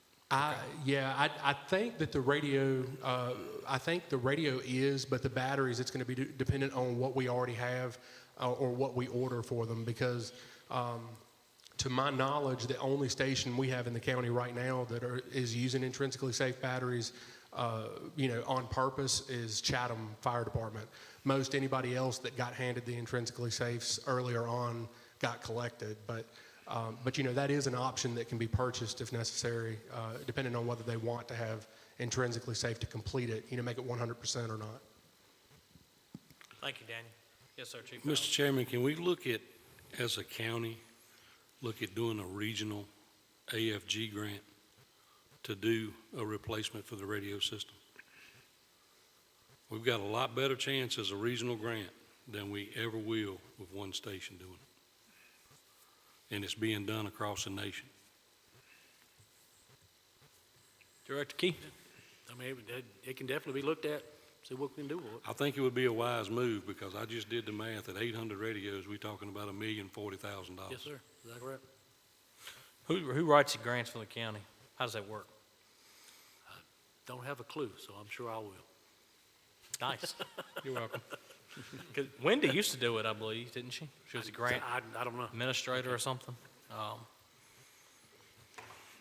that's not a bad idea to look into that. I know it used to be a actual person in the county that did it, but I know she doesn't work here anymore. Yeah, that was Wendy, correct? Wendy, I believe it was. It was Linda Mills. Linda Mills, that's who I'm thinking about. Yeah, it was Linda Mills. And I mean, there are grant writers out there that you can hire to do that. The last AFG grant that my department did, we actually paid somebody. It's a minimal fee. It was actually 2% of what we received. Yeah, our FEMA grant right now that we're writing is same one, I think, out of Texas. Is the same guy. He's very successful. He's the one doing ours. It's about the same rate. All right, so any questions or discussions on the radios? Do we want to put that into a motion to ask the county to look at a grant, put a grant in? I think that would be wise. I think that'd be a good idea. I make a motion that we ask Pennsylvania County to look into a grant for purpose of organizing our radio system. Second. All right, got a motion by Kermit King, second by, was that Ms. Dolly? Yes, sir, Ms. Dolly. All right. Mr. Chairman, Mike Taylor has a standalone grant writer that maybe you could request him to help out. Okay. Yeah, I've got a question if you open for discussion. Yes, sir, we're too. Yes, sir. Would all of these radios be replaced at one time, or would it be on a cycle where they wouldn't all come due in 10 years and be in the same situation? Could we do a third of them a year for, a fourth of them a year for 4 years? So when these radios wear out, the next board that's looking after this will only have to deal with a fourth of them at a time. Would that make sense? If you get them all at one time, right now, they're all gonna go bad at one time. Right. They're So gonna they're gonna cycle out at the same time. So I think that's the way to look at it if you can't get the grant. If you can get the grant, then go ahead and get the bang for your buck to get them all at once. Again, you're right, we're just dumping the problem on somebody else 8-10 years down the road again, but I believe if you can get a grant, you do that. But if you can't, then I believe you're exactly right. I believe you have to. If we don't get the grant, they still talking about buying 100 at a time. Right. So But they the won't problem replace is, them all at the it's same the time. XG75, am I right, Daniel? It's just one brand of that radio that's going out, that's what it is. So, I mean, if we bought 100 a year, I mean, if that brand goes out and they stop supporting it, then it really don't matter the age of them. I mean, we may have bought one this year that, we're going to lose, in theory, we're going to lose support come March. So Yeah. I agree, yeah, it'd be great if it would, but like, I think what we're doing, the XG45? That's correct. The XG45 will be replacing the 75. But, like he was saying, we have several different model portables and several different model mobiles in the county. Like the sheriff's office, for example, they have an entire different model than what the volunteers tote.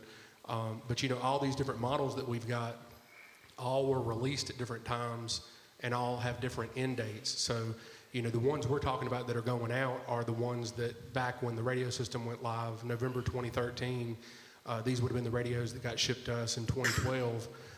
They're at end of life because of the age. I mean, they've been around for a very, very long time, but there's still a lot of radios that we have on the system right now that are not that old. The XL200s that the sheriff's office used, for example, they're portables. They're only a couple of years old, so they probably still have a good 7 or 8 years of coverage on them, warranty coverage.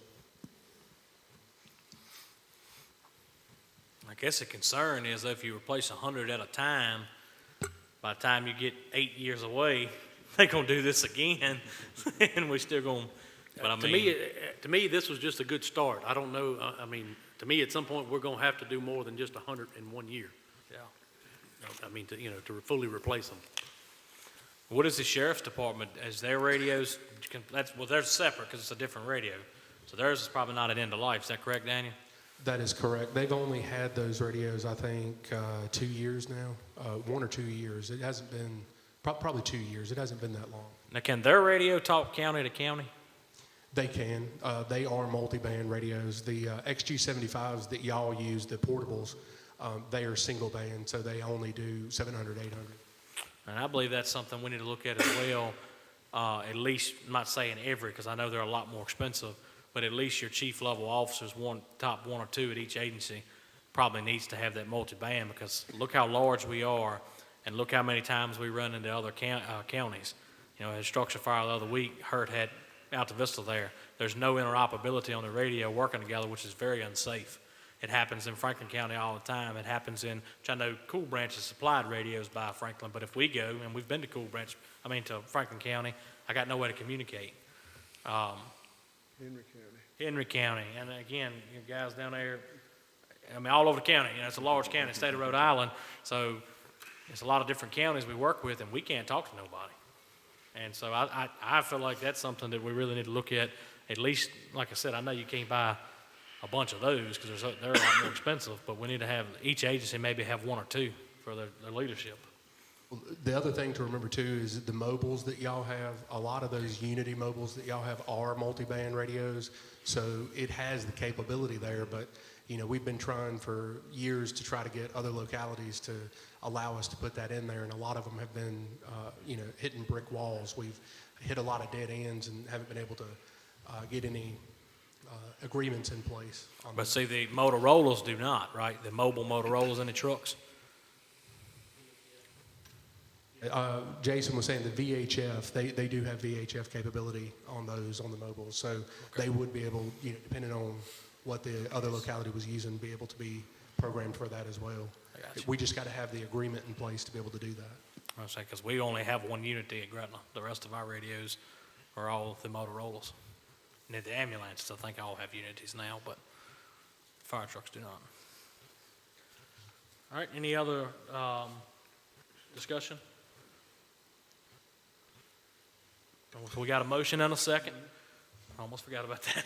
All right, so we'll go ahead and call for a roll call vote. This is to ask the county to look into the possibility for applying for an AFG grant to replace all the radios as one regional buy, one bulk buy. James Holly, Yes. Ben Meeks, Yes. Alan Casper, Yes. Ward Rowland, Tim Cassell, Yes. Brian Shields, Yes. Kermit King, Yes. John Brown, Yes. Bert Sellers. Yes. All right, guys, I know we're approaching over 2 hours here. Is anybody need a recess for 5 minutes? Or do y'all want to continue on? All right, let's try to knock it out. All right, next item's 15E, insurance policy for fire and rescue. I asked this to be added to the agenda tonight. So the insurance renews when, Chris? I think it's July. July. And what kind of review does the county do on the insurance? Because my thought process was, in conjunction with the association and the commission, we need to form an ad hoc committee, and of course, working with you guys, to sit down and look at our insurance options, see what coverage we have now. Is it adequate? Again, I know it boils back down to money, but is it adequate, what we're paying for it, and is there anything else out there that is a better bang for our buck? I just feel like that's smart business. So we currently... I can't add anything in the past. You know, I wasn't here last year, so Gotcha. I can't add anything to that. In the past, we did just that, and I can't tell you the agency, but Ms. Gibson in purchasing, she brought in a consultant that the state provides at Fire and Rescue representation as well as your office, and we sat down with that state consultant and went through and looked at it, and I think it was 3 proposals that they received, and chose one from there, did an evaluation process and chose one from there. But is that currently is that still in place, or is that passed? I can't answer that question. It didn't happen the last time it renewed, but in the past, that's the way it's been. Right. So I feel like when it's renewing, we need to be good business smarts doing that. Because the other question is the insurance we have adequate? I mean, I think the way it's written is it automatically renews if we don't address it. Yeah. All right, what's the body's wishes or comments?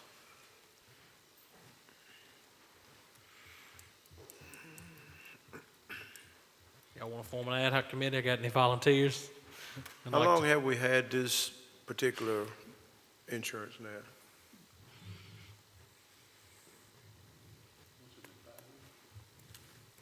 Because it was Chesterfield before, right? Yeah. It's Chesterfield prior and it's VFIS now. I don't think it's probably been 5 years. I think it's been 3 or 4 3 years. I years think now. it's 3. I think it's what That it is. sounds about right. I can tell you this, the last time we did it, it was a significant savings when we looked at it and went back and held our feet to the fire a little bit.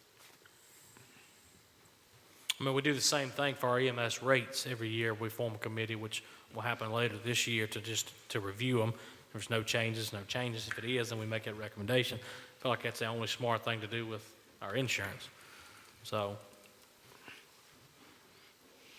I think if you're going to do it, now's the time, because if it renews and I think it's July, you want to be ahead of the ball game. You don't want to. It's going to take some time to do.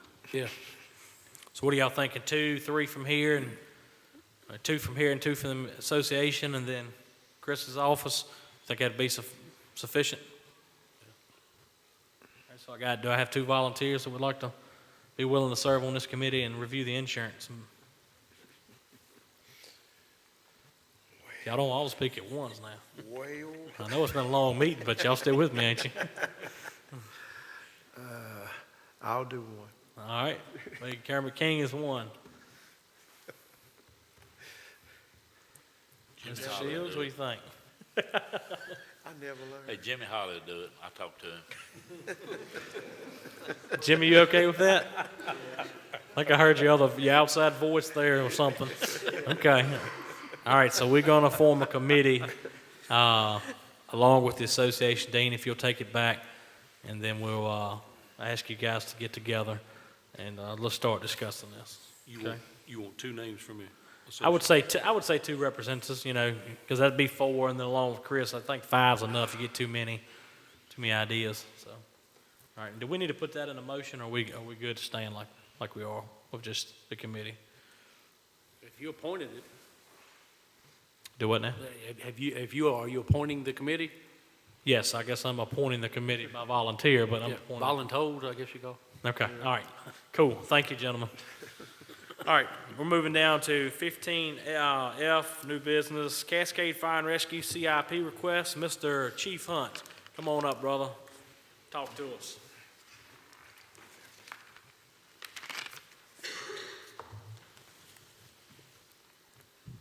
I'm Matt Hunt with Cascade Fire Department. It might be kind of crazy because tonight it seems like we got diversions, drug box exchanges, and I'm coming up here asking for the CIP funding for another ambulance, so it might be needed going the other way.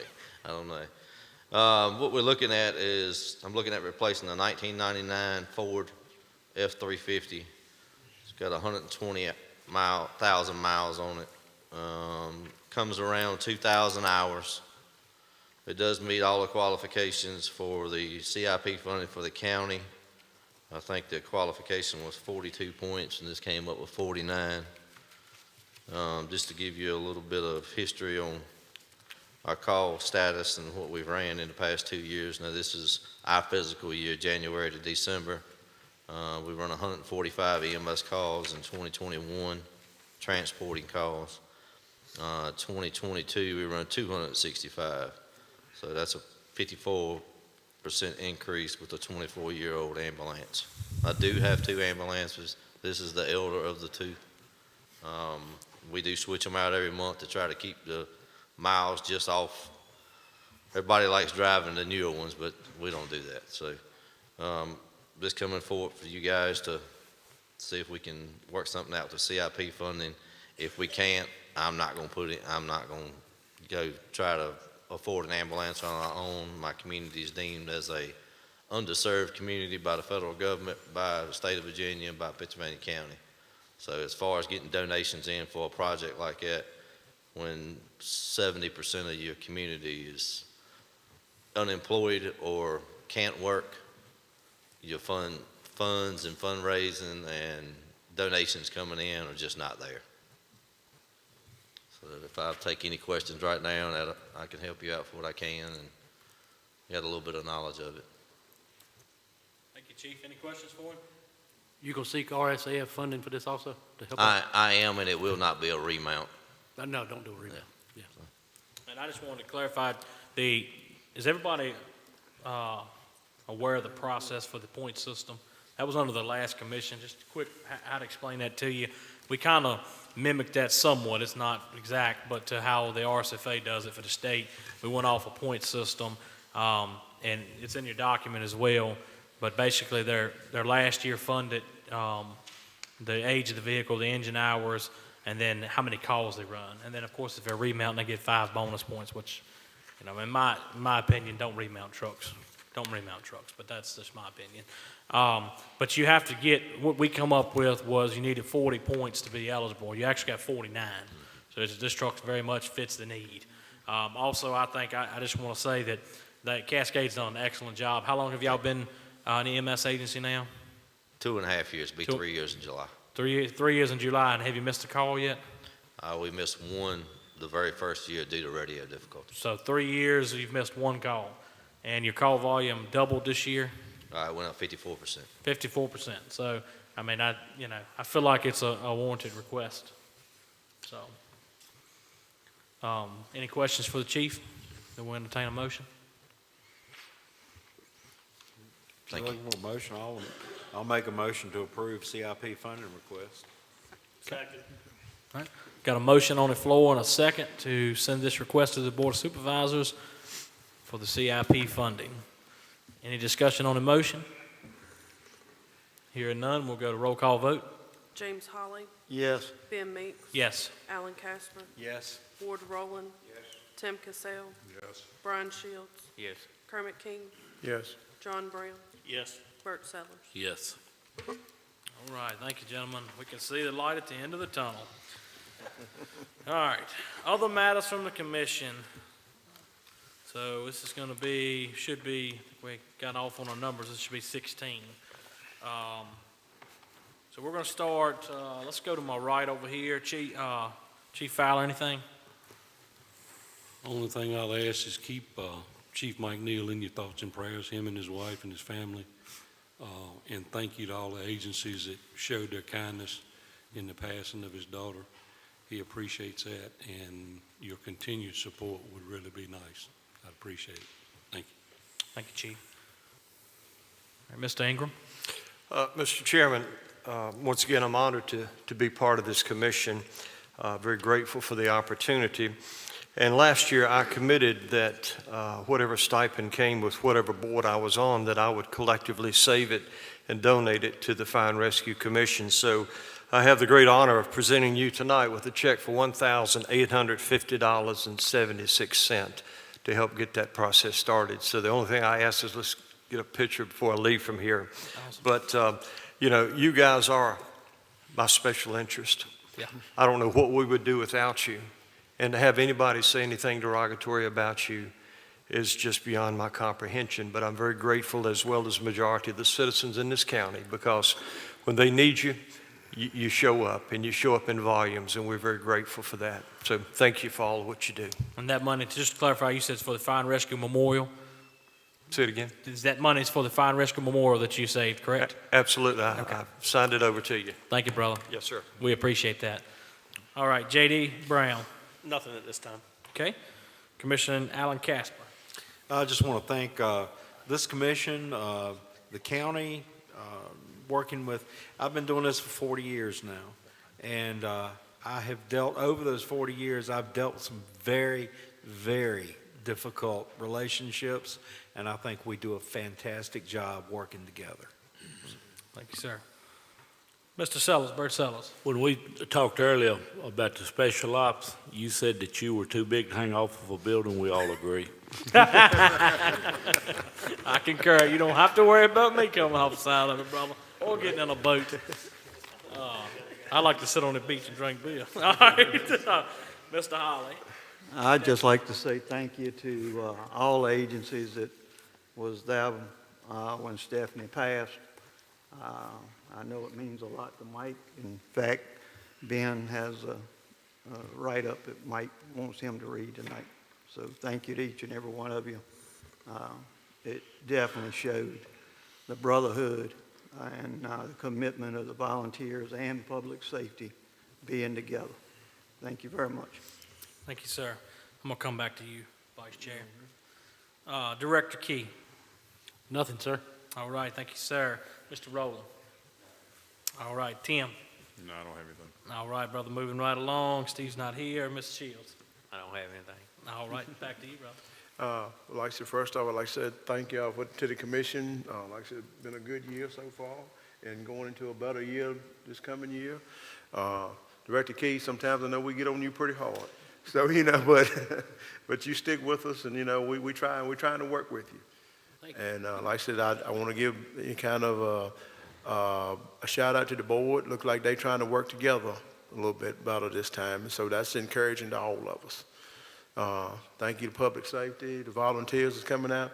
Thank y'all for having a little confidence in being in myself for another year. Yes, sir. So first off, I want to start with the note from Chief Neal here, and bear with me, we'll try to read this through the writing here. Thanks to all of you who prayed, called, visited, and for coming to the attendance of the funeral of Stephanie. Could not believe that it was 21 trucks from Fire and Rescue in her procession. It meant a lot. It shows the brotherhood in this county for the volunteers, and we love you all. We thank you, and this is signed by Mike and Deborah Neal. And again, continue to pray for them in the loss of their daughter.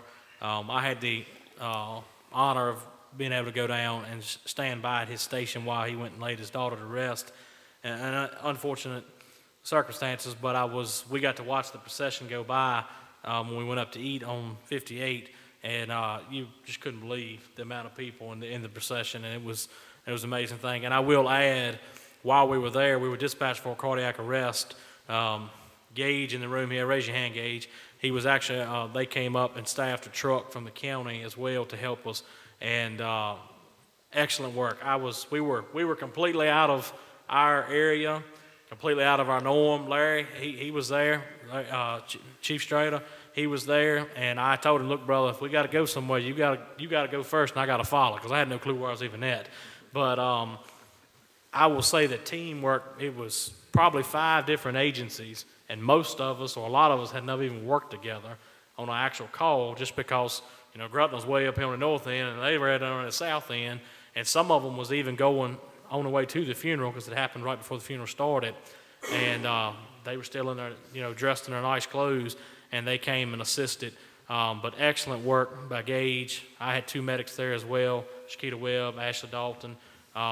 Everybody pitched in, and that patient actually survived, and Danville was on diversion, so we had to fly him out.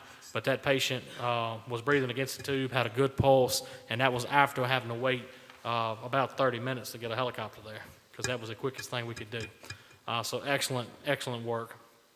I want to thank you all again for allowing me to be chairman. Again, what Kermit King said, I think this body is a special group, and we should be a special group because, you know, these guys go out and do a service that it's just, you can't say thank you enough. And we sit and we talk all night long about the budget and about the money and stuff, and I wish we had just a bank that we could just get from all the time and never have to pay it back, and we wouldn't have all these issues and concerns. But at the end of the day, this body is doing a good job of trying to make good recommendations to the board to try to fund these agencies, because we need all of our agencies. You know, and we do try to work well with public safety, and I feel like we do. I take that call, for instance. I feel like we work well with public safety. So I want to thank you all for that. I want to thank Vic Ingram as well. He served as our chairman for a year of the board, and I think he done an excellent job. And I look forward to still him being on the board for hopefully a long time. And I hope that wish Darrell Dalton best wishes. I think he'll do a great job. That's all I got. I will entertain a motion to adjourn. So moved. All right, motion to adjourn. Thank you.